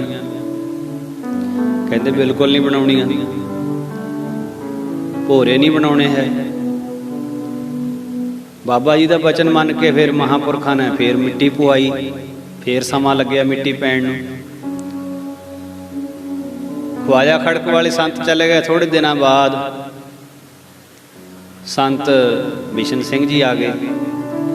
ਉਹਨੇ ਆ ਕੇ ਫੇਰ ਕਹਿਤਾ ਨਾ ਜੀ ਭੋਰੇ ਤਾਂ ਜ਼ਰੂਰ ਬਣਾਉਣੇ। 3 ਵਾਰੀ ਮਿੱਟੀ ਪਟਾਈ ਗਈ ਵਿੱਚੋਂ ਤੇ 3 ਵਾਰੀ ਦੁਬਾਰਾ ਮਿੱਟੀ ਭਰੀ ਗਈ। ਕਿੰਨੇ ਕਿੰਨੇ ਮਹੀਨਿਆਂ ਦਾ ਸਮਾਂ ਲੱਗ ਜਾਂਦਾ ਸੀ। ਮਹਾਂਪੁਰਖਾਂ ਦੇ ਕੌਤਕ ਹੁੰਦੇ, ਸੇਵਾ ਦੇ ਵਿੱਚ ਲਾ ਰੱਖਿਆ ਸਭ ਨੂੰ। ਫਿਰ 1930 ਦੇ ਵਿੱਚ ਹੋਲੇ ਮਹੱਲੇ ਤੋਂ ਬਾਅਦ ਮਹਾਂਪੁਰਖ ਜਦੋਂ ਡੇਰੇ ਆਏ, ਨਾਲ ਬਾਬਾ ਤਰਲੋਕ ਸਿੰਘ ਜੀ, ਗੁਰਮਤਾ ਹੋਇਆ ਵੀ ਫੱਗਣ ਦੇ ਮਹੀਨੇ ਹੁਣ ਜਿਹੜਾ ਕੰਮ ਆ ਉਹ ਸ਼ੁਰੂ ਕੀਤਾ ਜਾਵੇ। ਫਿਰ ਬੜੀ ਚੜ੍ਹਦੀ ਕਲਾ ਦੇ ਨਾਲ 1932 ਤੱਕ ਜਿਹੜਾ ਹਾਲ ਕਮਰਾ ਸੀ ਜੋ ਤਿਆਰ ਹੋਇਆ। ਬਾਕੀ ਜਿਹੜੀ ਇਮਾਰਤ 1936 ਵਿੱਚ ਮੁਕੰਮਲ ਹੋਈ ਆ। ਤੇ ਕਾਫੀ ਸਾਰਾ ਜਿਹੜਾ ਅਸਥਾਨ ਆ ਫਿਰ ਇਸ ਤਰ੍ਹਾਂ ਦੇ ਨਾਲ ਬਣਿਆ। ਮਹਾਂਪੁਰਖ ਤਿਆਗ ਵਿਰਾਗ ਦੇ ਵਿੱਚ ਹੀ ਰਹਿਣਾ ਚਾਹੁੰਦੇ ਸੀ, ਪਰ ਧਰਤੀ ਦੀ ਕੋਈ ਪਰਾਲਬਧ ਐਸੀ ਜੀਵਾਂ ਦੀ ਹੁੰਦੀ ਜਿਹਦੇ ਕਰਕੇ ਅਸਥਾਨ ਬਣਦੇ। ਜਦੋਂ ਅਸਥਾਨ ਬਣ ਜਾਂਦੇ ਇਹ ਕਿੰਨਿਆਂ ਨੂੰ ਸੇਵਾ, ਸਿਮਰਨ, ਸਤਸੰਗ, ਲਾਹਾ ਪ੍ਰਾਪਤ ਹੁੰਦਾ ਹੈ। ਇਹ ਠੀਕ ਹੈ ਗੱਲ। ਅਸਥਾਨ ਬਣਿਆ ਤੇ ਕਈ ਦੁਨਿਆਵੀ ਮੰਗਾਂ ਵਾਲੇ ਲੋਕ ਜਾਂ ਦੁਨਿਆਵੀ ਬਿਰਤੀ ਵਾਲੇ ਲੋਕ ਉੱਥੇ ਖੁਆਰੀਆਂ ਵੀ ਕਰਦੇ ਨੇ, ਕੋਈ ਐਸੀ ਬਾਤ ਨਹੀਂ ਹੈ। ਸੰਤਾਂ ਸਾਧੂਆਂ ਕੋਲੇ ਆਉਣ ਵਾਲੇ, ਰਹਿਣ ਵਾਲੇ ਸਾਰਿਆਂ ਦੀ ਬਿਰਤੀ ਇੱਕੋ ਜਿਹੀ ਨਹੀਂ ਹੁੰਦੀ, ਪਰ ਉਹਨਾਂ ਸਥਾਨਾਂ ਦਾ ਬਹੁਤ ਲਾਭ ਵੀ ਹੁੰਦਾ, ਫਾਇਦਾ ਵੀ ਹੁੰਦਾ ਹੈ। ਤੋ ਹੁਣ ਸੰਤ ਜੀ ਮਹਾਰਾਜ ਬਾਬਾ ਜਵਾਲਾ ਸਿੰਘ ਜੀ ਜੋ ਕਿ ਇਹਨਾਂ ਸਾਰੀਆਂ ਗੱਲਾਂ ਤੋਂ ਨਿਰਲੇਪ ਸਨ, ਅਸਥਾਨ ਬਣ ਗਿਆ ਨਾ ਬਣ ਗਿਆ ਉਹਨਾਂ ਨੂੰ ਕੋਈ ਇਹਨਾਂ ਗੱਲਾਂ ਦੇ ਨਾਲ ਨਹੀਂ ਸੀ। ਸੰਤ ਜੀ ਮਹਾਰਾਜ ਜਦੋਂ ਤੋਂ ਹੋਤੀ ਮਰਦਾਨ ਤੋਂ ਪੰਜਾਬ ਆਏ ਸੀ, ਉਹਨਾਂ ਨੇ ਬਹੁਤ ਘਾਲਣਾ ਘਾਲੀ ਸੀ। ਬਹੁਤ ਸਾਦਗੀ ਵਾਲਾ ਪਹਿਰਾਵਾ ਹੁੰਦਾ ਸੀ ਸੰਤਾਂ ਦਾ। ਮਹਾਂਪੁਰਖਾਂ ਦੇ ਕੋਲ ਤਾਂ ਇੱਕ ਸਮੇਂ ਐਸਾ ਸੀ ਵੀ ਇੱਕ ਛੋਟਾ ਜਿਹਾ ਦਸਤਾਰਾ ਸੀ, ਤਨ ਢੱਕਣ ਵਾਸਤੇ ਸਿਰਫ ਇੱਕ ਕੁੜਤਾ ਸੀ, ਇੱਕ ਤੇੜ ਕਛਹਿਰਾ ਸੀ ਤੇ ਇੱਕ ਦੂਜਾ ਕਛਹਿਰਾ ਇਸ਼ਨਾਨ ਕਰਨ ਵਾਸਤੇ ਸੀ। ਕਹਿੰਦੇ ਇੱਕ ਵਾਰੀ ਐਸਾ ਹੋਇਆ ਵੀ ਮਹਾਂਪੁਰਸ਼ਾਂ ਦਾ ਇੱਕ ਕਛਹਿਰਾ ਜ਼ਖਮੀ ਹੋ ਗਿਆ, ਫਟ ਗਿਆ, ਤਾਂ ਕਾਫੀ ਸਮਾਂ ਮਹਾਂਪੁਰਖਾਂ ਨੇ ਕਛਹਿਰਾ ਵੀ ਇੱਕ ਹੀ ਰੱਖਿਆ। ਇੰਨੀ ਸੰਕੋਚਵੀਂ ਆਪਣੀ ਕਿਰਿਆ ਰੱਖਦੇ ਸੀ, ਇਸ਼ਨਾਨ ਕਰਕੇ ਨਿਚੋੜ ਕੇ ਦੁਬਾਰਾ ਉਹੀ ਕਛਹਿਰਾ ਪਾ ਲੈਂਦੇ ਸੀ। ਇੰਨਾ ਤਿਆਗ ਦੀ ਬਿਰਤੀ ਵਿੱਚ ਰਹੇ। ਇੱਕ ਚਾਦਰਾ ਸੀ, ਇੱਕ ਗੜਵਾ ਸੀ, ਇੱਕ ਖੁੰਡਾ ਸੀ। ਤੇ ਇੱਕ ਵਾਰੀ ਕਿਸੇ ਪ੍ਰੇਮੀ ਨੇ ਮਹਾਂਪੁਰਖਾਂ ਨੂੰ ਪੁੱਛਿਆ, ਮਹਾਰਾਜ ਆਪਣੇ ਨਿਤਨੇਮ ਬਾਰੇ ਕੋਈ ਕਿਰਪਾ ਕਰਕੇ ਦੱਸੋ। ਵੈਸੇ ਰੱਬ ਦੇ ਪਿਆਰੇ ਸਾਧੂ ਜਨ ਇਹ ਭੇਦ ਖੋਲਿਆ ਨਹੀਂ ਕਰਦੇ ਕਦੇ। ਜਗਿਆਸੂਆਂ ਦੇ ਭਲੇ ਵਾਸਤੇ ਕਈ ਵਾਰੀ ਮਹਾਂਪੁਰਖ ਦੱਸ ਵੀ ਦਿਆ ਕਰਦੇ। ਮਹਾਂਪੁਰਖ ਕਹਿੰਦੇ ਵੀ ਨਿਤਨੇਮ ਦੇ ਬਾਰੇ ਕੀ ਪੁੱਛਦੇ ਹੋ, ਜਿੰਨਾ ਕੁ ਮਹਾਰਾਜ ਕਰਾ ਲੈਂਦੇ ਕਰ ਲਈਦਾ। ਮਹਾਰਾਜ ਕਿਰਪਾ ਕਰਕੇ ਦੱਸੋ। ਫਿਰ ਵੀ ਕਹਿੰਦੇ ਜਿੰਨਾ ਨਿਤਨੇਮ 5 ਵਾਰੀ 5 ਬਾਣੀਆਂ ਦਾ, ਔਰ ਇਸ ਤੋਂ ਇਲਾਵਾ 25 ਪਾਠ ਜਪਜੀ ਸਾਹਿਬ ਦੇ, ਫਿਰ 15 ਪਾਠ ਸੁਖਮਨੀ ਸਾਹਿਬ ਦੇ, ਚਾਹੇ ਪੋਹ ਦੀ ਸਰਦੀ ਹੋਵੇ, ਚਾਹੇ ਜੇਠ ਹਾੜ ਦੀਆਂ ਧਰਤੀ ਤੇ ਅੱਗ ਵਰਾਉਣ ਵਾਲੀਆਂ ਲੂਆਂ ਚੱਲਦੀਆਂ ਹੋਣ, ਚਾਹੇ ਸਾਵਣ ਭਾਦੋਂ ਦੀਆਂ ਮੋਹਲੇ ਧਾਰ ਬਾਰਿਸ਼ਾਂ ਪੈਂਦੀਆਂ ਹੋਣ, ਚਾਹੇ ਚੇਤ ਮਹੀਨੇ ਦੇ ਝੱਖੜ ਚੱਲਦੇ ਹੋਣ, ਜੇਠ ਦੀਆਂ ਕਾਲੀਆਂ ਬੋਲੀਆਂ ਹਨੇਰੀਆਂ ਵਗਦੀਆਂ, ਕਨਕੋਰ ਘਟਾਵਾਂ ਚੜੀਆਂ ਹੋਣ, ਜਿਹੋ ਜਿਹਾ ਮਰਜ਼ੀ ਸਮਾਂ ਹੋਵੇ, ਕਹਿੰਦੇ ਇੰਨਾ ਨਿਤਨੇਮ ਕਰਨਾ ਹੀ ਕਰਨਾ ਹੈ। ਸੰਤ ਮਹਾਰਾਜ ਭਿਆਨਕ ਤੋਂ ਭਿਆਨਕ ਸਮੇਂ ਦੇ ਵਿੱਚ ਵੀ ਭੈ ਰਹਿਤ ਹੋ ਕੇ ਇਕੱਲੇ ਹੀ ਵਿਚਰਦੇ ਸੀ, ਔਰ ਬਹੁਤ ਸੂਖਮ ਕਿਰਿਆ ਕਰਦੇ ਸੀ। ਤੇ 325 ਅੰਗ ਹਰ ਰੋਜ਼ ਮਹਾਂਪੁਰਖ ਸ੍ਰੀ ਗੁਰੂ ਗ੍ਰੰਥ ਸਾਹਿਬ ਜੀ ਦੇ ਵੀ ਪੜ੍ਹਦੇ ਸੀ। 325 ਅੰਗ। ਕਹਿੰਦੇ ਇਹ ਸੁਣ ਕੇ ਜਿਹੜੇ ਜਗਿਆਸੂ ਨੇ ਪੁੱਛਿਆ ਸੀ, ਉਹ ਹੈਰਾਨ ਹੋ ਕੇ ਸੰਤ ਜੀ ਮਹਾਰਾਜ ਨੂੰ ਪੁੱਛਦਾ ਹੈ, ਮਹਾਰਾਜ ਇੰਨਾ ਨਿਤਨੇਮ ਕਰਨ ਤੋਂ ਬਾਅਦ ਤੁਸੀਂ ਸੌਂਦੇ ਕਿਹੜੇ ਵੇਲੇ ਹੋ, ਸਰੀਰ ਨੂੰ ਆਰਾਮ ਕਿਹੜੇ ਵੇਲੇ ਦਿੰਦੇ ਹੋ? ਤੇ ਸੰਤ ਮਹਾਰਾਜ ਕਹਿਣ ਲੱਗੇ, ਕਾਕਾ ਸੌਣ ਦੀ ਸਾਡੀ ਇਸ ਤਰ੍ਹਾਂ ਕਿਰਿਆ ਨਿਭਦੀ ਹੈ ਵੀ ਵਾਹਿਗੁਰੂ ਦੇ ਰੰਗ ਵਿੱਚ ਤੁਰੇ ਰਹਿਣਾ, ਆਪਣਾ ਨਿਤਨੇਮ ਕਰਦੇ ਰਹਿਣਾ। ਜਿੱਥੇ ਜ਼ਿਆਦਾ ਨੀਂਦ ਜ਼ੋਰ ਪਾ ਦੇਵੇ, ਸਿੱਟ ਲਵੇ ਨੀਂਦ, ਉੱਥੇ ਥੋੜਾ ਜਿਹਾ ਚਿਰ ਅੱਖ ਲਾ ਲੈਣੀ, ਬੈਠਿਆਂ ਬੈਠਿਆਂ ਫੇਰ ਉੱਠ ਕੇ ਤੁਰ ਪੈਣਾ। ਬਾਬਾ ਫਰੀਦ ਸਾਹਿਬ ਜੀ ਜਿਸ ਵੇਲੇ ਭਗਤੀ ਕਰਨ ਮਾਤਾ ਦੀ ਆਗਿਆ ਲੈ ਕੇ ਜਾ ਰਹੇ ਸੀ ਨਾ ਜੀ, ਬਾਬਾ ਫਰੀਦ ਸਾਹਿਬ ਜੀ, ਮਾਤਾ ਨੇ ਸਿੱਖਿਆ ਦਿੱਤੀ, ਬੇਟਾ 2-3 ਗੱਲਾਂ ਸਾਡੀਆਂ ਯਾਦ ਰੱਖਣੀਆਂ। ਦੱਸੋ ਜੀ। ਕਹਿੰਦੇ ਇੱਕ ਮਿੱਠੇ ਪਦਾਰਥ ਖਾਣੇ, ਦੂਸਰਾ ਮਖਮਲੀ ਸੇਜਾਂ ਤੇ ਸੌਣਾ, ਤੀਸਰਾ ਕਿਲੇ ਦੇ ਵਿੱਚ ਰਹਿਣਾ। ਮਾਤਾ ਜਾ ਤਾਂ ਮੈਂ ਜੰਗਲ ਨੂੰ ਰਿਹਾ ਤਪ ਕਰਨ ਵਾਸਤੇ, ਤੇ ਤੁਸੀਂ ਕਹਿੰਦੇ ਹੋ ਮਿੱਠੇ ਪਦਾਰਥ ਖਾਣੇ। ਮੈਨੂੰ ਮਿੱਠੇ ਪਦਾਰਥ ਜੰਗਲ ਵਿੱਚ ਕਿੱਥੇ ਮਿਲਣਗੇ, ਕੌਣ ਦੇਊਗਾ? ਦੂਜੀ ਗੱਲ, ਜੰਗਲ ਦੇ ਵਿੱਚ ਮੈਨੂੰ ਮਖਮਲੀ ਗਧੇਲੇ ਕਿਹਨੇ ਲਾ ਕੇ ਦੇਣੇ ਆ? ਤੇ ਕਿਲੇ ਦੇ ਵਿੱਚ ਰਹਿਣਾ, ਤੀਸਰਾ ਬਚਨ ਜਿਹੜਾ ਕਿਹਾ ਹੈ, ਜੰਗਲ ਵਿੱਚ ਕਿਲੇ ਕਿੱਥੇ ਬਣੇ ਹੋਣਗੇ ਜਿੱਥੇ ਮੈਂ ਰਹਿਣਾ ਹੈ? ਮਾਤਾ ਜੀ ਮੁਸਕਰਾ ਕੇ ਕਹਿਣ ਲੱਗੇ, ਕਹਿੰਦੇ ਬੇਟਾ ਇਹਨਾਂ ਤਿੰਨਾਂ ਗੱਲਾਂ ਦੇ ਮਤਲਬ ਸਮਝ।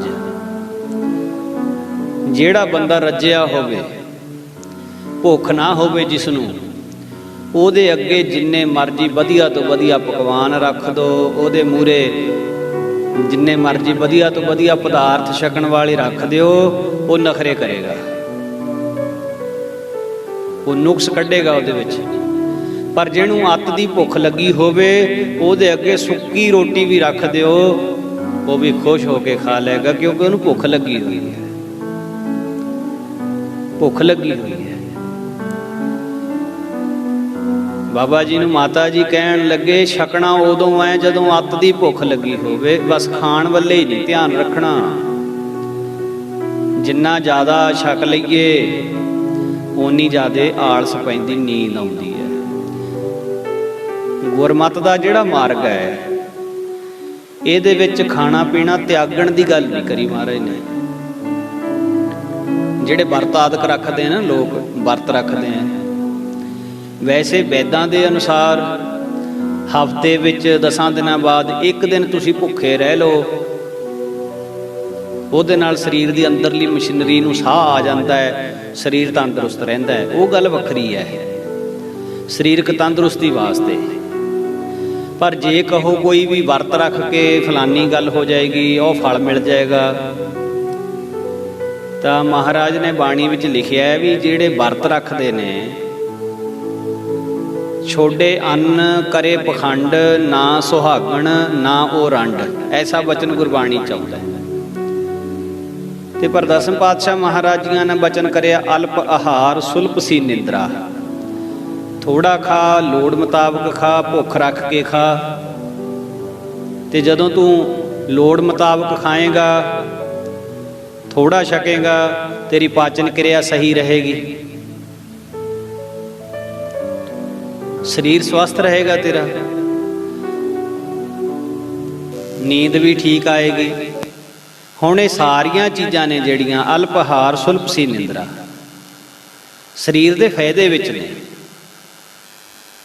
ਤੇ ਖਾਣਾ ਉਦੋਂ ਹੈ ਜਦੋਂ ਤੈਨੂੰ ਬਹੁਤ ਭੁੱਖ ਲੱਗੀ ਹੋਵੇ। ਜਦੋਂ ਬਹੁਤ ਭੁੱਖ ਲੱਗੀ ਹੋਏਗੀ, ਜੋ ਖਾਏਗਾ ਉਹ ਤੈਨੂੰ ਮਿੱਠੇ ਪਦਾਰਥਾਂ ਦੀ ਤਰ੍ਹਾਂ ਹੀ ਲੱਗੇਗਾ, ਮਿੱਠੇ ਪਕਵਾਨ ਹੀ ਤੈਨੂੰ ਲੱਗਣਗੇ ਉਹ। ਅੱਛਾ ਜੀ, ਉਸ ਤੋਂ ਅੱਗੇ ਫਿਰ ਮਖਮਲੀ ਸੇਜਾਂ ਤੇ ਸੌਣ ਦਾ ਭਾਵ ਕੀ? ਕਹਿੰਦੇ ਮਖਮਲੀ ਸੇਜਾਂ ਤੇ ਸੌਣ ਦਾ ਭਾਵ ਇਹ ਹੈ ਵੀ ਜਦੋਂ ਬਹੁਤ ਨੀਂਦ ਆ ਜੇ, ਇੰਨੀ ਨੀਂਦ ਆ ਜੇ ਵੀ ਬਹਿਣਾ ਔਖਾ ਹੋ ਜੇ, ਤੁਰਿਆਂ ਫਿਰਦਿਆਂ ਵੀ ਡਿੱਗਦਿਆਂ ਨੂੰ ਸਰੀਰ ਕਰੇ, ਕਹਿੰਦੇ ਉਸ ਵੇਲੇ ਥੋੜਾ ਚਿਰ ਸੌਣਾ ਹੈ। ਉਸ ਵੇਲੇ ਜਦੋਂ ਸੌਵੇਂਗਾ, ਭਾਵੇਂ ਰੋੜਾਂ ਤੇ ਪਿਆ ਹੋਵੇਂ, ਭਾਵੇਂ ਜਿਹੇ ਜੇ ਮਰਜ਼ੀ ਥਾਂ ਤੇ ਪਿਆ ਹੋਵੇਗਾ, ਉਹ ਜਿਹੜੀ ਨੀਂਦ ਆਏਗੀ ਫਿਰ ਉਸ ਵੇਲੇ ਤੈਨੂੰ ਐਂ ਲੱਗੇਗਾ ਵੀ ਮੈਂ ਮਖਮਲੀ ਸੇਜ ਤੇ ਪਿਆ। ਉਹ ਨੀਂਦ ਮਖਮਲੀ ਸੇਜ ਵਾਲੀ ਨੀਂਦ ਆਏਗੀ ਤੈਨੂੰ। ਤੇ ਜਿਹੜਾ ਤੀਸਰਾ ਬਚਨ ਕਿਹਾ ਵੀ ਕਿਲੇ ਵਿੱਚ ਰਹਿਣ ਦਾ ਭਾਵ, ਕਿਲੇ ਵਿੱਚ ਰਹਿਣ ਤੋਂ ਭਾਵ ਇਹ ਹੈ ਕਿ ਰੱਬ ਦੇ ਪਿਆਰਿਆਂ ਦੀ ਸੰਗਤ ਵਿੱਚ ਰਹਿਣਾ ਹੈ, ਰੱਬ ਦੇ ਪਿਆਰਿਆਂ ਦੀ ਸਿਮਰਨ ਭਗਤੀ ਵਾਲਿਆਂ ਦੀ ਸੰਗਤ ਕਰਦੇ ਰਹਿਣਾ ਹੈ। ਜਦੋਂ ਚੰਗੀ ਸੰਗਤ ਵਿੱਚ ਰਹੇਗਾ ਤੇ ਮੰਨ ਲੈ ਸਾਧੂਆਂ ਦੀ ਸੰਗਤ ਦੇ ਵਿੱਚ ਇੱਕ ਕਿਲੇ ਦੀ ਤਰ੍ਹਾਂ ਹੀ ਹੈ, ਮਾੜੇ ਕਰਮਾਂ ਤੋਂ ਬਚਿਆ ਰਹੇਗਾ। ਤੋ ਇਸ ਤਰ੍ਹਾਂ ਨਾਲ ਰੱਬ ਦੇ ਪਿਆਰਿਆਂ ਦਾ ਜਿਹੜਾ ਉੱਚਾ ਸੁੱਚਾ ਜੀਵਨ ਹੁੰਦਾ ਹੈ। ਤੇ ਸੰਤ ਮਹਾਰਾਜ ਕਹਿੰਦੇ ਇਹ ਜਿਹੜਾ ਸਾਡਾ ਨਿਯਮ ਹੈ ਵੀ ਜਦੋਂ ਬਹੁਤ ਨੀਂਦ ਆ ਗਈ ਉਸ ਵੇਲੇ ਥੋੜਾ ਜਿਹਾ ਚਿਰ ਸੌਂ ਲੈਣਾ। ਇਹ ਜਿਹੜੀ ਕਿਰਿਆ ਸੰਤ ਮਹਾਰਾਜ ਕਹਿੰਦੇ 1932 ਤੋਂ ਲੈ ਕੇ 1943 ਈਸਵੀ ਤੱਕ ਲਗਾਤਾਰ ਚੱਲਦੀ ਰਹੀ। ਜਿਸ ਵੇਲੇ ਸੰਤਗੜ੍ਹ ਡੇਰਾ ਵੀ ਬਣ ਗਿਆ, ਨਿਯਮ ਇਸੇ ਤਰ੍ਹਾਂ ਚੱਲਦਾ ਰਿਹਾ।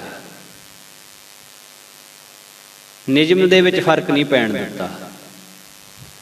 ਆਪਣੇ ਸਰੀਰ ਦੀ ਕਠਨ ਘਾਲਣਾ ਉਸੇ ਤਰ੍ਹਾਂ ਚੱਲਦੀ ਰਹੀ। ਸੰਤ ਮਹਾਰਾਜ ਇੱਕ ਵਾਰੀ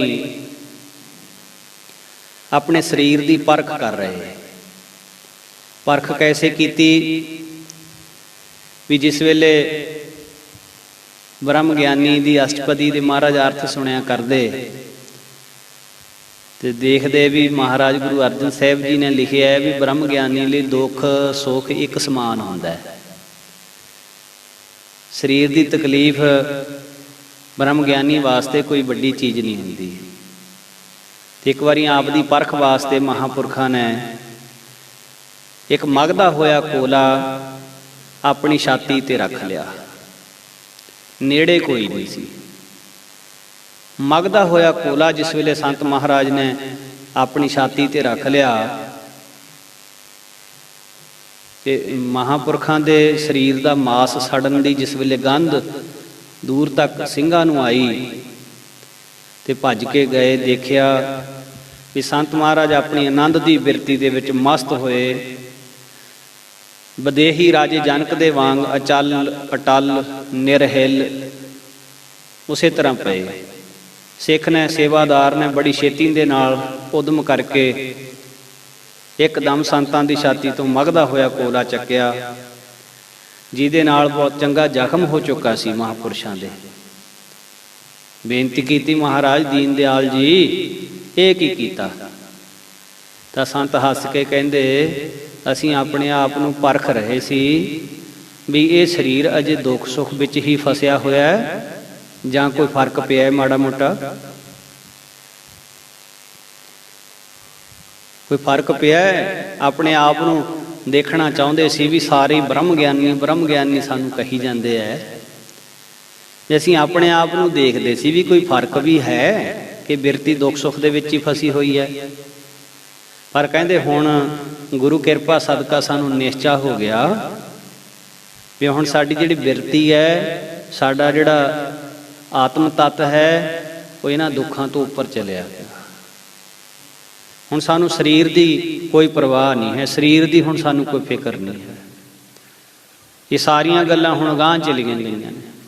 ਦੇਖੋ ਸਾਧ ਸੰਗਤ ਜੀ, ਮਹਾਂਪੁਰਖਾਂ ਦਾ ਕੈਸਾ ਜੀਵਨ ਹੁੰਦਾ ਹੈ, ਕੈਸਾ ਜੀਵਨ ਹੁੰਦਾ ਹੈ ਵੀ ਆਪਣੇ ਸਰੀਰ ਨੂੰ ਵੀ ਪਰਖ ਕੇ ਵੇਖ ਲੈਂਦੇ ਨੇ ਵੀ ਇਹ ਦੁੱਖ ਸੁੱਖ ਦੇ ਵਿੱਚ ਹੈ ਜਾਂ ਇਹਨਾਂ ਗੱਲਾਂ ਤੋਂ ਉੱਤੇ ਹੈ।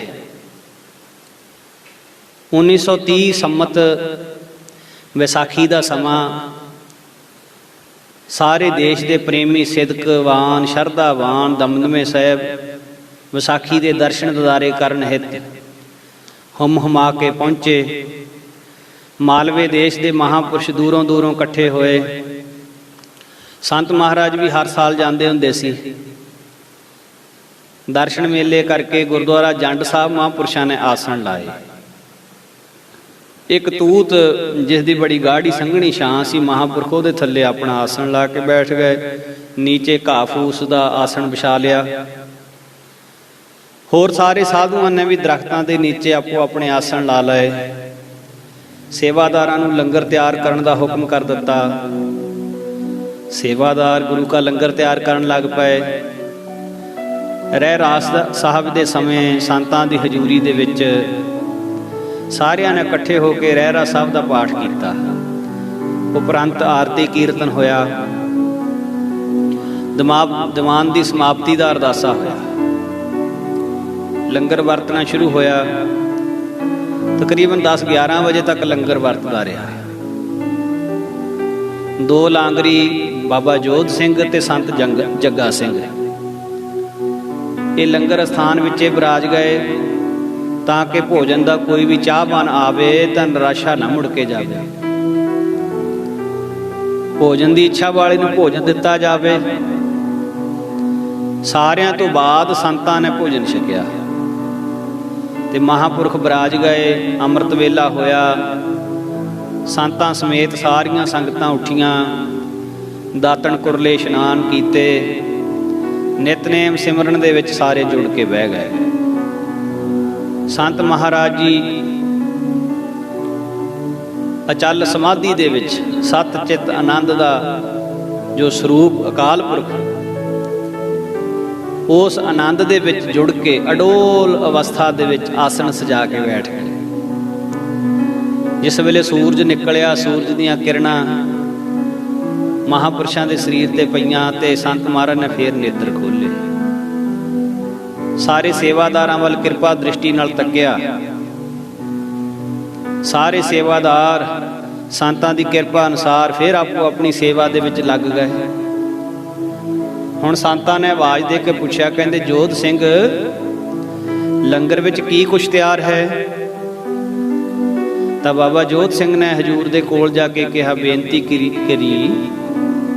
ਗਰੀਬ ਨਵਾਜ ਜੀ, 1 ਘੰਟੇ ਤੋਂ ਤਕਰੀਬਨ ਸੰਗਤਾਂ ਚਾਹ ਛਕ ਰਹੀਆਂ ਨੇ। ਦੇਸੀ ਚਾਹ ਵੀ ਤਿਆਰ ਹੈ, ਗਰਮ ਜਲ ਜਿਸ ਨੂੰ ਲੋੜ ਹੈ ਉਹ ਵੀ ਛਕੀ ਜਾਂਦੇ ਨੇ। ਲੰਗਰ ਵਿੱਚ ਦਾਲ ਜਿਹੜੀ ਹੈ ਉਹ ਰੱਖ ਦਿੱਤੀ ਹੈ। ਆਟਾ ਗੁੰਨਣ ਵਾਲੇ ਸੇਵਾਦਾਰ ਆਟਾ ਗੁੰਨ ਰਹੇ ਹੈ ਤੇ ਆਪ ਜੀ ਵਾਸਤੇ ਸ੍ਰੀਮਾਨ ਸੰਤ ਜੱਗਾ ਸਿੰਘ ਜੀ ਜਲ ਪਾਣੀ ਤਿਆਰ ਕਰ ਰਹੇ ਹੈ। ਹੋਰ ਮੁਖੀ ਸਾਧੂਆਂ ਦਾ ਵੀ ਜਲ ਪਾਣੀ ਤਿਆਰ ਹੈ। ਆਪ ਜੀ ਹੋਰ ਹੁਕਮ ਕਰੋ ਮਹਾਰਾਜ। ਸੰਤਾਂ ਨੇ ਬੜੇ ਪਿਆਰ ਵਿੱਚ ਆ ਕੇ ਕਿਹਾ, ਕਹਿੰਦੇ ਬੇਟਾ ਪਹਿਲਾਂ ਸਾਰੇ ਸਾਧੂਆਂ ਨੂੰ ਉਹਨਾਂ ਦੇ ਆਸਣਾਂ ਪਰ ਜਲ ਪਾਣੀ ਪਹੁੰਚਾਓ, ਫਿਰ ਸਾਡਾ ਜਲ ਪਾਣੀ ਲਿਆਇਓ। ਇਹ ਬਚਨ ਜੱਗਾ ਸਿੰਘ ਨੂੰ ਸਾਡਾ ਦੱਸ ਦਿਓ ਵੀ ਸਾਡੇ ਲਈ ਪਹਿਲਾਂ ਨਹੀਂ ਲੈ ਕੇ ਆਉਣਾ, ਪਹਿਲਾਂ ਬਾਕੀ ਸਾਰੇ ਸਾਧੂਆਂ ਨੂੰ ਜਲ ਪਾਣੀ ਛਕਾਉਣਾ ਹੈ। ਬਾਬਾ ਜੋਧ ਸਿੰਘ ਨੇ ਸੰਤਾਂ ਦੇ ਕੋਲੋਂ ਇਹ ਹੁਕਮ ਲਿਆ, ਨਮਸਕਾਰ ਕੀਤੀ। ਫਿਰ ਲੰਗਰ ਵਿੱਚ ਆ ਕੇ ਸ੍ਰੀਮਾਨ ਸੰਤ ਜੱਗਾ ਸਿੰਘ ਨੂੰ ਸੰਤਾਂ ਦਾ ਹੁਕਮ ਦੱਸ ਦਿੱਤਾ ਕਿ ਪਹਿਲਾਂ ਬਾਕੀ ਸਾਧੂਆਂ ਨੂੰ ਜਲ ਪਾਣੀ ਛਕਾਉਣਾ ਹੈ, ਫਿਰ ਸੰਤਾਂ ਦਾ ਜਲ ਪਾਣੀ ਲੈ ਕੇ ਜਾਇਓ। ਇੱਕਦਮ ਫੁਰਤੀ ਨਾਲ ਸੰਤ ਜੱਗਾ ਸਿੰਘ ਜੀ ਨੇ ਗੜਵਾ ਜਿਹੜਾ ਸੀ ਜਲ ਪਾਣੀ ਦਾ ਭਰਿਆ, ਸਾਰਿਆਂ ਦੇ ਆਸਣਾਂ ਤੇ ਲਿਜਾ ਕੇ ਸਾਧੂਆਂ ਨੂੰ ਛਕਾਇਆ। ਸੰਤ ਮਹਾਰਾਜ ਜਲ ਪਾਣੀ ਛਕ ਕੇ ਫਿਰ ਸੈਰ ਕਰਨ ਵਾਸਤੇ ਚਲੇ ਗਏ।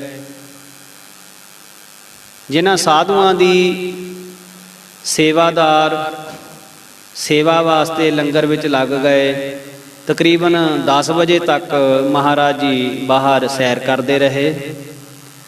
ਸੰਤ ਜਦੋਂ ਵਾਪਸ ਲੰਗਰ ਵਿੱਚ ਆਏ, ਲੰਗਰ ਦਾ ਅਰਦਾਸਾ ਕੀਤਾ। ਸਾਰਾ ਦਿਨ ਖੂਬ ਲੰਗਰ ਚੱਲਿਆ। ਹੁਣ ਸਾਧੂ ਮੰਡਲੀ ਨੇ ਵੀ ਸੰਤਾਂ ਸਮੇਤ ਲੰਗਰ ਛਕਿਆ। ਲੰਗਰ ਛਕ ਕੇ ਸਾਧੂ ਆਪੋ ਆਪਣੇ ਆਸਣਾਂ ਪਰ ਆਰਾਮ ਕਰਨ ਲੱਗ ਪਏ। ਸ਼ਾਮ ਦੇ 3 ਵਜੇ ਫੇਰ ਸਾਰਿਆਂ ਨੇ ਇਕੱਠੇ ਹੋ ਕੇ ਜਲ ਪਾਣੀ ਛਕਿਆ।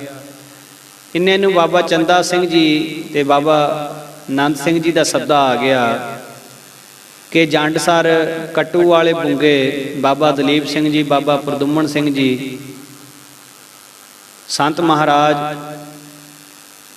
ਬਾਕੀ ਸਾਰਿਆਂ ਨੂੰ ਉੱਥੇ ਬੁਲਾਇਆ ਗਿਆ। ਕਿਰਪਾ ਕਰੋ ਉਸ ਬੁੰਗੇ ਦਰਸ਼ਨ ਦਿਓ। ਅੱਗੇ ਜਾਂਦਿਆਂ ਨੂੰ 5-7 ਮੰਜਿਆਂ ਪਰ ਬਾਬਾ ਚੰਦਾ ਸਿੰਘ ਦੀ ਹਜ਼ੂਰੀ ਵਿੱਚ ਸਾਰੇ ਸਾਧੂ ਸਜੇ ਬੈਠੇ ਸੀ। ਇੱਕ ਮੰਜੇ ਤੇ ਬਾਬਾ ਚੰਦਾ ਸਿੰਘ ਜੀ, ਇੱਕ ਤੇ ਬਾਬਾ ਨੰਦ ਸਿੰਘ ਜੀ ਕਲੇਰਾਂ ਵਾਲੇ ਮਹਾਰਾਜ, ਇੱਕ ਮੰਜੇ ਤੇ ਬਾਬਾ ਐਂਚਲ ਸਿੰਘ ਜੀ ਵੇਦਾਂਤੀ, ਇੱਕ ਥਾਂ ਬਾਬਾ ਅਗੜ ਸਿੰਘ ਜੀ ਧਮਧਾਨ ਵਾਲੇ ਮਹੰਤ ਜੀ। ਹੋਰ ਸਾਰੇ ਮੰਜਿਆਂ ਪਰ 2-2 4-4 ਸਾਧੂ ਬੈਠੇ। ਜਦੋਂ ਸੰਤ ਮਹਾਰਾਜ ਜੀ ਸਾਧੂ ਮੰਡਲੀ 'ਚ ਗਏ ਤੇ ਸੰਤਾਂ ਨੇ ਸਾਰੇ ਸਾਧੂਆਂ ਨੂੰ ਧਰਤੀ ਤੇ ਸੀਸ ਰੱਖ ਕੇ ਬੜੀ ਸ਼ਰਧਾ ਤੇ ਸਿਦਕ ਨਾਲ ਮੱਥਾ ਟੇਕਿਆ। ਫਿਰ ਨਾਲ ਦੇ ਸਾਰੇ ਸਾਥੀ ਸਾਧੂਆਂ ਨੇ ਵੀ ਮੱਥਾ ਟੇਕਿਆ। ਉਸ ਸਮੇਂ ਸੰਤਾਂ ਨੇ ਬੜੀ ਨਿਮਰਤਾ ਧਾਰ ਕੇ ਜਿੱਥੇ ਬਾਬਾ ਚੰਦਾ ਸਿੰਘ ਜੀ ਦਾ ਪਲੰਘ ਸੀ ਉੱਥੇ ਭੁੰਜੇ ਹੀ ਚੌਂਕੜਾ ਮਾਰ ਕੇ ਬੈਠ ਗਏ। ਨਾਲ ਦੇ ਸਾਰੇ ਸਾਧੂ ਜਿੱਥੇ ਜਿੱਥੇ ਜਗ੍ਹਾ ਮਿਲੀ ਉੱਥੇ ਬਹਿ ਗਏ। ਉਸ ਸਮੇਂ ਬਾਬਾ ਨੰਦ ਸਿੰਘ ਜੀ ਕਲੇਰਾਂ ਵਾਲਿਆਂ ਸਾਰੇ ਸਾਧੂਆਂ ਵਿੱਚੋਂ ਬਾਬਾ ਚੰਦਾ ਸਿੰਘ ਜੀ ਨੂੰ ਸਾਰੇ ਸਾਧੂਆਂ ਦਾ ਪ੍ਰਧਾਨ ਮੁਖੀ ਮੰਨ ਕੇ ਪ੍ਰਸ਼ਨ ਕੀਤਾ ਕਿ ਸੰਸਾਰ ਨੂੰ ਤਿਆਗ ਕੇ ਸੱਚ ਦੀ ਪ੍ਰਾਪਤੀ ਇਹ ਜੀਵ ਕੈਸੇ ਕਰ ਸਕਦਾ ਹੈ। ਨਾਲ ਹੀ ਬਾਬਾ ਨੰਦ ਸਿੰਘ ਜੀ ਨੇ ਇਸ ਗੱਲ ਤੇ ਜ਼ੋਰ ਦਿੱਤਾ ਕਿ ਜਿਤਨੇ ਵੀ ਇਸ ਸਮੇਂ ਸਾਧੂ ਇਕੱਠੇ ਹੋਏ ਉਹ ਸਾਰੇ ਆਪੋ ਆਪਣੇ ਤਜਰਬੇ ਅਨੁਸਾਰ ਇਸ ਪ੍ਰਸ਼ਨ ਦਾ ਜਵਾਬ ਦੇਣ ਤਾਂ ਕਿ ਸਾਰਿਆਂ ਵਿੱਚ ਇਹ ਵਾਰਤਾ ਖੁੱਲ੍ਹ ਜਾਏ। ਸਾਰਿਆਂ ਤੋਂ ਪਹਿਲਾਂ ਬਾਬਾ ਐਂਚਲ ਸਿੰਘ ਜੀ ਚੱਕਾਂ ਵਾਲਿਆਂ ਨੇ 15 ਮਿੰਟ ਤਕਰੀਬਨ ਵੇਦਾਂਤ ਦੀ ਵਿਆਖਿਆ ਕੀਤੀ। ਸਿਧਾਂਤ ਦੱਸਿਆ, ਸੱਤ ਦੀ ਵਿਚਾਰ ਕਰਨ ਤੋਂ ਅਸਤ ਨੂੰ ਤਿਆਗਣ ਕਰਕੇ ਸੱਤ ਦੀ ਪ੍ਰਾਪਤੀ ਹੋ ਜਾਂਦੀ ਹੈ। ਫਿਰ ਬਾਬਾ ਨੰਦ ਸਿੰਘ ਜੀ ਨੇ ਆਪਣਾ ਤਜਰਬਾ ਦੱਸਿਆ ਕਿ ਸਾਰੇ ਸੰਸਾਰ ਨੂੰ ਛੱਡ ਕੇ ਇਕਾਂਤ ਦੇਸ਼ ਦੇ ਵਿੱਚ ਸਿਮਰਨ ਕਰਨ ਦੁਆਰਾ ਸੰਸਾਰ ਤੋਂ ਬਿਰਤੀ ਉਥਾਨ ਹੋ ਜਾਂਦੀ ਹੈ। ਸੰਸਾਰ ਤੋਂ ਉਥਾਨ ਹੋਈ ਬਿਰਤੀ ਨੂੰ ਸੱਤ ਦੀ ਪ੍ਰਾਪਤੀ ਹੋ ਜਾਂਦੀ ਹੈ। ਬਾਬਾ ਅਗੜ ਸਿੰਘ ਜੀ ਨੇ ਗੁਰਬਾਣੀ ਪਰ ਜ਼ੋਰ ਦਿੱਤਾ ਕਿ ਗੁਰਸਿੱਖ ਗੁਰਬਾਣੀ ਪੜ੍ਹਦਾ ਪੜ੍ਹਦਾ ਨਿਰਵਾਣ ਪਦਵੀ ਨੂੰ ਪ੍ਰਾਪਤ ਕਰ ਲੈਂਦਾ ਹੈ।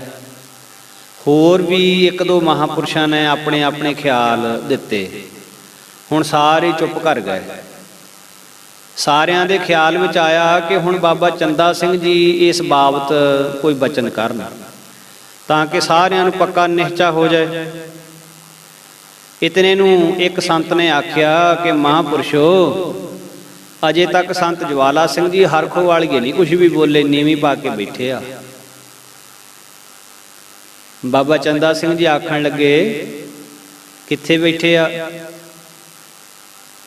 ਉਹ ਸੰਤ ਨੇ ਆਖਿਆ, ਬਾਬਾ ਜੀ ਤੁਹਾਡੇ ਮੰਜੇ ਦੇ ਕੋਲ ਸਰਾਣੇ ਵਾਲੇ ਪਾਸੇ ਧਰਤੀ ਤੇ ਬੈਠੇ ਆ।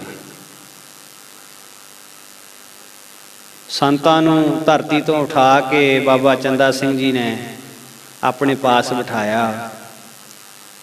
ਬਾਬਾ ਜੀ ਨੇ ਸੰਤਾਂ ਨੂੰ ਆਖਿਆ, ਭਾਈ ਸਾਹਿਬ ਜੀ ਤੁਸੀਂ ਬੜੇ ਮਹਾਂਪੁਰਖਾਂ ਦੀ ਸੰਗਤ ਕੀਤੀ, ਬਾਬਾ ਆਇਆ ਸਿੰਘ ਜੀ ਮਹਾਰਾਜ ਦੀ, ਤੁਸੀਂ ਆਪਣਾ ਤਜਰਬਾ ਦੱਸੋ ਕਿ ਸੰਸਾਰ ਤੋਂ ਛੁਟਕਾਰਾ ਪਾ ਕੇ ਕਿਸ ਤਰ੍ਹਾਂ ਸੱਤ ਦੀ ਪ੍ਰਾਪਤੀ ਹੁੰਦੀ ਹੈ। ਤਾਂ ਸੰਤਾਂ ਨੇ ਕਿਹਾ, ਬਾਬਾ ਜੀ ਮੈਂ ਤਾਂ ਅਜੇ ਬੱਚਾ ਹਾਂ, ਆਪ ਜੈਸੇ ਮਹਾਂਪੁਰਸ਼ਾਂ ਤੋਂ ਸੁਣਨ ਵਾਸਤੇ ਆਪ ਜੀ ਦੇ ਚਰਨਾਂ ਵਿੱਚ ਬੈਠਾ ਹਾਂ। ਕੈਸੀ ਨਿਮਰਤਾ ਹੈ। ਬ੍ਰਹਮ ਗਿਆਨੀ ਮਹਾਂਪੁਰਖ ਬਾਬਾ ਆਨੰਦ ਸਿੰਘ ਜੀ ਬੈਠੇ ਹਨ, ਹੋਰ ਸਾਰੇ ਸਾਧੂ ਬੈਠੇ ਹਨ। ਕਮਾਈ ਵਿੱਚ ਪੂਰੇ ਸੂਰੇ ਬਾਬਾ ਜਵਾਲਾ ਸਿੰਘ ਜੀ, ਪਰ ਸਾਰਿਆਂ ਦੇ ਸਤਿਕਾਰ ਵਿੱਚ ਕੀ ਕਹਿ ਰਹੇ ਹਨ ਕਿ ਮੈਂ ਤਾਂ ਅਜੇ ਬੱਚਾ ਹਾਂ। ਆਪ ਜੈਸੇ ਮਹਾਂਪੁਰਸ਼ਾਂ ਪਾਸੋਂ, ਬ੍ਰਹਮ ਗਿਆਨੀਆਂ ਪਾਸੋਂ ਮੈਂ ਤਾਂ ਬਚਨ ਸੁਣਨ ਵਾਸਤੇ ਤੁਹਾਡੇ ਚਰਨਾਂ ਵਿੱਚ ਬੈਠਾ ਸੀ। ਮਹਾਰਾਜ ਮੈਂ ਇੱਥੇ ਕੀ ਜਵਾਬ ਦੇਣਾ? ਬਾਬਾ ਜੀ ਨੇ ਫੇਰ ਆਖਿਆ ਕਿ ਭਾਈ ਸਾਹਿਬ ਜੀ ਤੁਹਾਨੂੰ ਪੂਰਨ ਮਹਾਂਪੁਰਸ਼ ਹੋਤੀ ਮਰਦਾਨ ਵਾਲਿਆਂ ਦੀ ਸੰਗਤ ਹੋਈ ਹੈ। ਉਹਨਾਂ ਪਾਸੋਂ ਜੋ ਤੁਸੀਂ ਨਿਸ਼ਚਾ ਕੀਤਾ ਹੈ ਸੋ ਅੱਜ ਸਾਧੂਆਂ ਦੀ ਸੰਗਤ ਦੇ ਵਿੱਚ ਪ੍ਰਗਟ ਕਰਕੇ ਦੱਸ ਦੇਵੋ। ਸੰਤਾਂ ਨੇ ਆਖਿਆ, ਬਾਬਾ ਜੀਓ ਮੈਨੂੰ ਤਾਂ ਮਹਾਂਪੁਰਸ਼ਾਂ ਨੇ ਇਹ ਨਿਸ਼ਚਾ ਕਰਾਇਆ ਹੈ ਕਿ ਇਸ ਜੀਵ ਨੂੰ ਅਗਰ ਸੰਸਾਰ ਤੋਂ ਵਿਰਕਤ ਹੋ ਚੁੱਕੇ ਮਹਾਂਪੁਰਸ਼ਾਂ ਦੀ ਸੰਗਤ ਮਿਲ ਜਾਵੇ, ਉਸ ਪੂਰਨ ਪੁਰਸ਼ ਮਹਾਂਪੁਰਸ਼ ਦੀ ਜੇਕਰ ਜੀਵ ਦੇ ਉੱਤੇ ਪ੍ਰਸੰਨਤਾ ਹੋ ਜਾਵੇ, ਕਿਰਪਾ ਦ੍ਰਿਸ਼ਟੀ ਮਹਾਂਪੁਰਸ਼ ਕਰ ਦੇਣ, ਤਾਂ ਫਿਰ ਇਹ ਜੀਵ ਸੰਸਾਰ ਵੱਲੋਂ ਬਿਰਤੀ ਤੋੜ ਕੇ ਤੇ ਸੱਚ ਦੀ ਪ੍ਰਾਪਤੀ ਵਿੱਚ ਸੱਚ ਦਾ ਸਰੂਪ ਹੀ ਬਣ ਜਾਂਦਾ ਹੈ। ਮਹਾਂਪੁਰਸ਼ਾਂ ਦੀ ਕਿਰਪਾ ਤੋਂ ਬਿਨਾ ਕੋਈ ਕਿੰਨਾ ਯਤਨ ਕਰੀ ਜਾਵੇ, ਸੱਤ ਦਾ ਸਰੂਪ ਬਣਨਾ ਔਖਾ ਹੈ। ਸੱਤ ਦਾ ਸਰੂਪ ਉਹੀ ਬਣਦਾ ਹੈ ਜਿਸ ਨੂੰ ਸੱਤ ਦਾ ਸਰੂਪ ਬਣ ਚੁੱਕੇ ਸਾਧੂਆਂ ਦੀ ਸੰਗਤ ਮਿਲ ਜਾਵੇ। ਸੰਤਾਂ ਦੀ ਸੰਗਤ ਤੋਂ ਬਿਨਾ, ਮਹਾਂਪੁਰਖਾਂ ਦੀ ਸੰਗਤ ਤੋਂ ਬਿਨਾ ਸੱਤ ਦਾ ਸਰੂਪ ਨਹੀਂ ਬਣਿਆ ਜਾ ਸਕਦਾ। ਜਦੋਂ ਸੰਤਾਂ ਨੇ ਇਹ ਬਚਨ ਕਹੇ, ਸਾਰਿਆਂ ਦੇ ਵਿੱਚ ਚੁੱਪ ਛਾ ਗਈ। ਫਿਰ ਬਾਬਾ ਆਨੰਦ ਸਿੰਘ ਜੀ ਨੇ ਬਾਬਾ ਚੰਦਾ ਸਿੰਘ ਜੀ ਨੂੰ ਬੇਨਤੀ ਕੀਤੀ, ਬਾਬਾ ਜੀ ਹੁਣ ਆਪ ਜੀ ਵੀ ਗੁਰਮਤਿ ਅਨੁਸਾਰ ਕੁਛ ਦੱਸੋ। ਤਾਂ ਫਿਰ ਬਾਬਾ ਚੰਦਾ ਸਿੰਘ ਜੀ ਨੇ ਆਪਣੀ ਪਵਿੱਤਰ ਰਸਨਾ ਦੁਆਰਾ 15 ਮਿੰਟ ਤਕਰੀਬਨ ਗੁਰਮਤਿ ਅਨੁਸਾਰ ਖੋਲ ਕੇ ਦੱਸਿਆ ਕਿ ਜੋ ਸੰਤ ਜਵਾਲਾ ਸਿੰਘ ਜੀ ਨੇ ਥੋੜੇ ਜਿਹੇ ਸ਼ਬਦਾਂ ਦੁਆਰਾ ਕਿਹਾ ਹੈ, ਇਹੀ ਗੁਰਮਤਿ ਦਾ ਅਸਲੀ ਸਿਧਾਂਤ ਹੈ ਕਿ ਸਾਰੀ ਗੁਰਬਾਣੀ ਦੇ ਵਿੱਚ ਥਾਂ ਥਾਂ ਤੇ ਗੁਰੂ ਜੀ ਨੇ ਸਿੱਖਿਆ ਦਿੱਤੀ ਹੈ ਕਿ ਪੂਰਨ ਮਹਾਂਪੁਰਖ ਇਸ ਜੀਵ ਦੇ ਬੰਧਨ ਕੱਟ ਕੇ ਇਹਨੂੰ ਬ੍ਰਹਮ ਦਾ ਰੂਪ ਬਣਾ ਸਕਦੇ ਹਨ।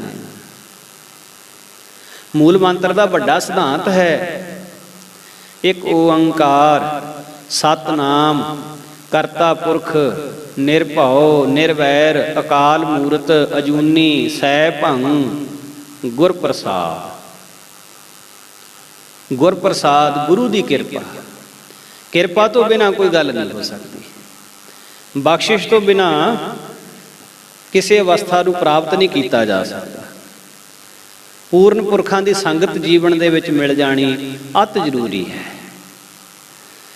ਜੋ ਸੰਤ ਜਵਾਲਾ ਸਿੰਘ ਜੀ ਨੇ ਕਿਹਾ ਉਹ ਬਿਲਕੁਲ ਸੱਤ ਹੈ। ਨਰਕਾਂ ਦੇ ਬੂਹੇ ਅੱਗੇ ਵੀ ਖੜਾ ਹੋਵੇ ਜੀਵ, ਸਾਰੀ ਜ਼ਿੰਦਗੀ ਦਾ ਕੋਈ ਜਪੀ ਤਪੀ ਨਾ ਹੋਵੇ, ਪਰ ਜੇ ਕਿਤੇ ਬ੍ਰਹਮ ਗਿਆਨੀ ਮਹਾਂਪੁਰਖ ਉਸ ਦੀ ਬਾਂਹ ਫੜ ਲੈਣ ਤਾਂ ਕਿਸੇ ਦੀ ਮਜਾਲ ਨਹੀਂ ਵੀ ਉਹਨੂੰ ਕੋਈ ਨਰਕਾਂ ਦੇ ਵਿੱਚ ਸਿੱਟ ਦੇਵੇ। ਮਹਾਂਪੁਰਖਾਂ ਦੀ ਸੰਗਤ, ਮਹਾਂਪੁਰਖਾਂ ਦੀ ਅਸੀਸ, ਮਹਾਂਪੁਰਖਾਂ ਦੀ ਕਿਰਪਾ ਦ੍ਰਿਸ਼ਟੀ ਇਸ ਜੀਵ ਦਾ ਭਲਾ ਕਰ ਸਕਦੀ ਹੈ। ਸੋ ਐਸੇ ਬਚਨ ਸੰਤ ਚੰਦਾ ਸਿੰਘ ਜੀ ਨੇ ਵੀ ਉਸ ਵੇਲੇ ਕੀਤੇ। ਤੇ ਜਿੰਨੀ ਸਭਾ ਸੀ ਸੰਤਾਂ ਦੀ, ਦੇਖੋ ਕੈਸੇ ਕੈਸੇ ਕਮਾਈਆਂ ਵਾਲੇ ਮਹਾਂਪੁਰਖ ਬੈਠੇ ਸੀ। ਸਾਰੇ ਸਾਧੂਆਂ ਨੇ ਇਸ ਗੱਲ ਤੇ ਨਿਸ਼ਚਾ ਕੀਤਾ ਕਿ ਸੰਤ ਜਵਾਲਾ ਸਿੰਘ ਜੀ ਨੇ ਜੋ ਇਹ ਗੱਲ ਕਹੀ ਹੈ ਇਹ ਬਿਲਕੁਲ ਗੁਰਮਤਿ ਦਾ ਸਿਧਾਂਤ ਹੈ, ਇਹ ਸੱਤ ਹੈ। ਇਹ ਰੱਬ ਦੇ ਪਿਆਰਿਆਂ ਦੀ ਜਿਹੜੀ ਸੰਗਤ ਹੈ ਉਹ ਜੀਵ ਨੂੰ ਬ੍ਰਹਮ ਰੂਪ ਬਣਾ ਸਕਦੀ ਹੈ। ਸੋ ਇਸ ਤਰ੍ਹਾਂ ਨਾਲ ਇਤਨੇ ਇੱਕ ਵਿਚਾਰ ਅੱਜ ਦੇ ਪ੍ਰਵਾਨ ਕਰਨੇ। ਹਜ਼ੂਰ ਮਹਾਰਾਜ ਸਭ ਦੀਆਂ ਹਾਜ਼ਰੀਆਂ ਪ੍ਰਵਾਨ ਕਰਨ। ਮਹਾਰਾਜ ਇਸੇ ਤਰ੍ਹਾਂ ਆਪਾਂ ਸਾਰਿਆਂ ਨੂੰ ਜੋੜੀ ਰੱਖਣ। ਪਰਸੋਂ ਨੂੰ ਧੰਨ ਸਤਿਗੁਰੂ ਸ੍ਰੀ ਗੁਰੂ ਅਰਜਨ ਦੇਵ ਮਹਾਰਾਜ ਸੱਚੇ ਪਾਤਸ਼ਾਹ ਜੀ ਸ਼ਹੀਦਾਂ ਦੇ ਸਰਤਾਜ ਸਤਿਗੁਰੂ, ਜਿਨ੍ਹਾਂ ਦਾ ਪਵਿੱਤਰ ਸ਼ਹੀਦੀ ਪੁਰਬ ਹੈ, ਹਜ਼ੂਰ ਮਹਾਰਾਜ ਜੀਆਂ ਨੇ ਤਤੀਆਂ ਤਵੀਆਂ ਤੇ ਬੈਠ ਕੇ ਜੋ ਉਪਦੇਸ਼ ਆਪਾਂ ਨੂੰ ਦ੍ਰਿੜ ਕਰਾਇਆ, ਤੇਰਾ ਕੀਆ ਮੀਠਾ ਲੱਗੈ ਹਰ ਨਾਮ ਪਦਾਰਥ ਨਾਨਕ ਮੰਗੈ। ਮਹਾਰਾਜ ਜੀਆਂ ਦੀ ਮਹਾਨ ਸ਼ਹਾਦਤ, ਭਾਣੇ ਨੂੰ ਮਿੱਠਾ ਕਰਕੇ ਮੰਨਣ ਦੀ ਜੋ ਖੇਡ ਉਹਨਾਂ ਨੇ ਵਰਤਾ ਕੇ ਦੱਸੀ ਸੰਸਾਰ ਨੂੰ, ਐਸੀ ਮਿਸਾਲ ਕਿਤੇ ਨਹੀਂ ਮਿਲਦੀ। ਜਿਸ ਵੇਲੇ ਸ੍ਰੀ ਹਰਿਮੰਦਰ ਸਾਹਿਬ ਦੀ ਨੀਂਹ ਰੱਖਣੀ ਸੀ, ਸਾਈਂ ਮੀਆਂ ਮੀਰ ਮੁਸਲਮਾਨ ਫਕੀਰ ਮਹਾਰਾਜ ਜੀ ਸਾਈਂ ਜੀ ਨੂੰ ਕਹਿੰਦੇ ਨੇ, ਸਾਈਂ ਜੀ ਹਰਿਮੰਦਰ ਸਾਹਿਬ ਦੀ ਨੀਂਹ ਤੁਸੀਂ ਰੱਖੋ। ਦੇਖੋ ਕੈਸਾ ਪਿਆਰ ਸੀ ਮਹਾਰਾਜ ਦਾ। ਤੇ ਉਸ ਵੇਲੇ ਸਾਈਂ ਮੀਆਂ ਮੀਰ ਕਹਿਣ ਲੱਗੇ, ਕਹਿੰਦੇ ਹਜ਼ੂਰ ਤੁਹਾਡੇ ਹੁੰਦਿਆਂ ਅਸੀਂ ਹਰਿਮੰਦਰ ਸਾਹਿਬ ਦੀ ਨੀਂਹ ਰੱਖੀਏ, ਦਰਬਾਰ ਸਾਹਿਬ ਦੀ ਨੀਂਹ ਰੱਖੀਏ, ਇਹ ਮਹਾਰਾਜ ਠੀਕ ਨਹੀਂ ਲੱਗਦੀ ਗੱਲ। ਮਹਾਰਾਜ ਕਹਿੰਦੇ ਸਮਾਂ ਆਊਗਾ ਅਸੀਂ ਵੀ ਕੋਈ ਨੀਂਹ ਰੱਖਾਂਗੇ। ਕਹਿੰਦੇ ਮਹਾਰਾਜ ਹੋਰ ਹਰਿਮੰਦਰ ਸਾਹਿਬ ਬਣਾਉਣਾ ਕਿਤੇ? ਕਹਿੰਦੇ ਨਾ। ਕਹਿੰਦੇ ਫਿਰ ਤੁਸੀਂ ਕਿਹੜੀ ਨੀਂਹ ਰੱਖਣੀ? ਕਹਿੰਦੇ ਸਮਾਂ ਆਊਗਾ ਫਿਰ ਪਤਾ ਲੱਗੂਗਾ। ਉਹ ਸਮਾਂ ਆਇਆ ਜੀ। ਫਿਰ ਜਦੋਂ ਹਜ਼ੂਰ ਤਤੀਆਂ ਤਵੀਆਂ ਤੇ ਬੈਠੇ, ਸਾਈਂ ਮੀਆਂ ਮੀਰ ਉਸ ਵੇਲੇ ਹਜ਼ੂਰ ਨੂੰ ਬੇਨਤੀਆਂ ਕਰਕੇ ਪੁੱਛਦਾ, ਮਹਾਰਾਜ ਇਹ ਕੀ ਭਾਣਾ ਵਰਤਾ ਰਹੇ ਹੋ, ਕੀ ਖੇਡ ਵਰਤਾ ਰਹੇ ਹੋ? ਕੁੱਲ ਕਾਇਨਾਤ ਤੁਹਾਡੇ ਹੁਕਮ ਦੇ ਵਿੱਚ ਹੈ। ਜੇ ਤੁਸੀਂ ਕੋਈ ਕਰਾਮਾਤ ਨਹੀਂ ਵਰਤਾਉਣੀ, ਤੁਸੀਂ ਕੋਈ ਖੇਡ ਨਹੀਂ ਵਰਤਾਉਣੀ, ਤੇ ਮਹਾਰਾਜ ਦਾਸ ਨੂੰ ਹੁਕਮ ਕਰੋ, ਮੈਂ ਇੱਕ ਤਾੜੀ ਮਾਰ ਕੇ ਦਿੱਲੀ ਤੇ ਲਾਹੌਰ ਦੀ ਇੱਟ ਨਾਲ ਇੱਟ ਖੜਕਾ ਦਿਆਂਗਾ, ਇੰਨੀ ਤਾਕਤ ਹੈ। ਪਰ ਮਹਾਰਾਜ ਇੰਨੀ ਬਿਪਤਾ, ਇੰਨਾ ਕਸ਼ਟ ਝੱਲਣ ਦੀ ਕੀ ਲੋੜ ਹੈ? ਆਪਣੇ ਸਰੀਰ ਨੂੰ ਇੰਨੀ ਤਕਲੀਫ ਕਿਉਂ ਦੇ ਰਹੇ ਨੇ? ਤੇ ਹਜ਼ੂਰ ਸ੍ਰੀ ਗੁਰੂ ਅਰਜਨ ਦੇਵ ਜੀ ਮਹਾਰਾਜ ਉਸ ਵੇਲੇ ਬਚਨ ਕੀਤਾ ਸੀ, ਕਹਿੰਦੇ ਸਾਈਂ ਜੀ ਕੋਈ ਸਮਾਂ ਸੀ ਜਿੱਦਣ ਤੁਸੀਂ ਹਰਿਮੰਦਰ ਸਾਹਿਬ ਦੀ ਨੀਂਹ ਰੱਖੀ ਸੀ, ਉਸ ਵੇਲੇ ਤੁਹਾਡੇ ਨਾਲ ਕੋਈ ਬਚਨ ਹੋਇਆ ਸੀ।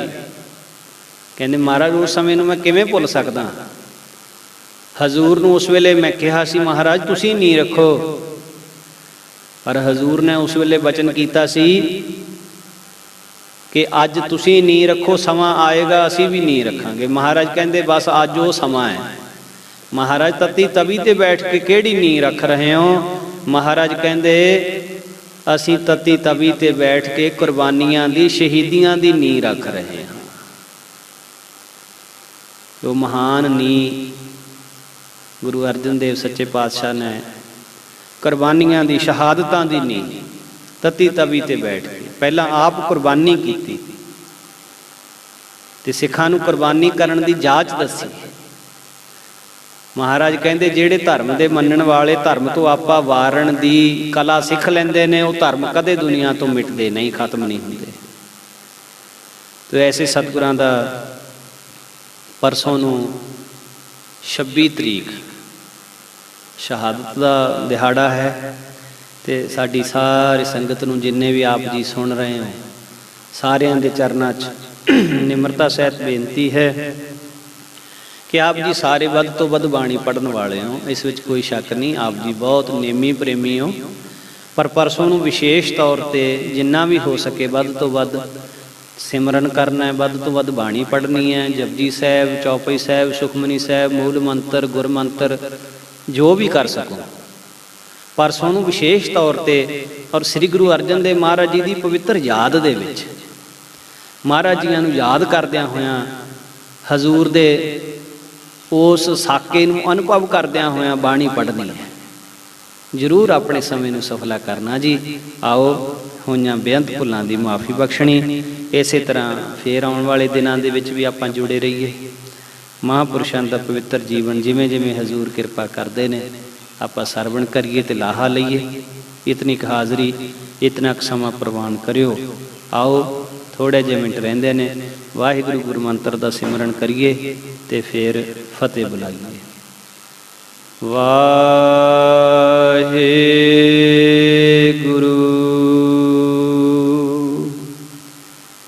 ਵਾਹਿਗੁਰੂ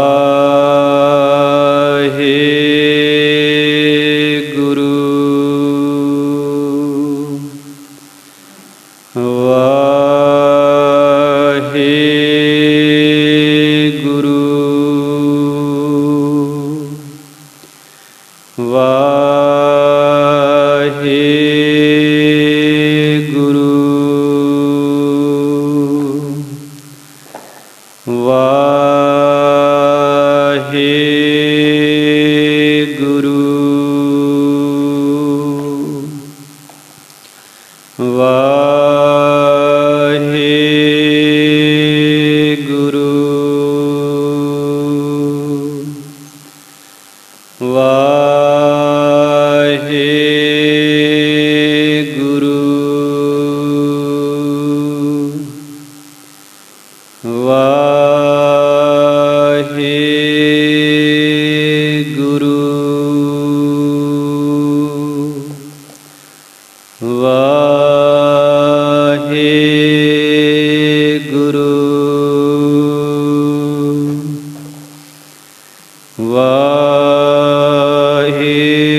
ਵਾਹਿਗੁਰੂ ਜੀ ਕਾ ਖਾਲਸਾ, ਵਾਹਿਗੁਰੂ ਜੀ ਕੀ ਫਤਿਹ।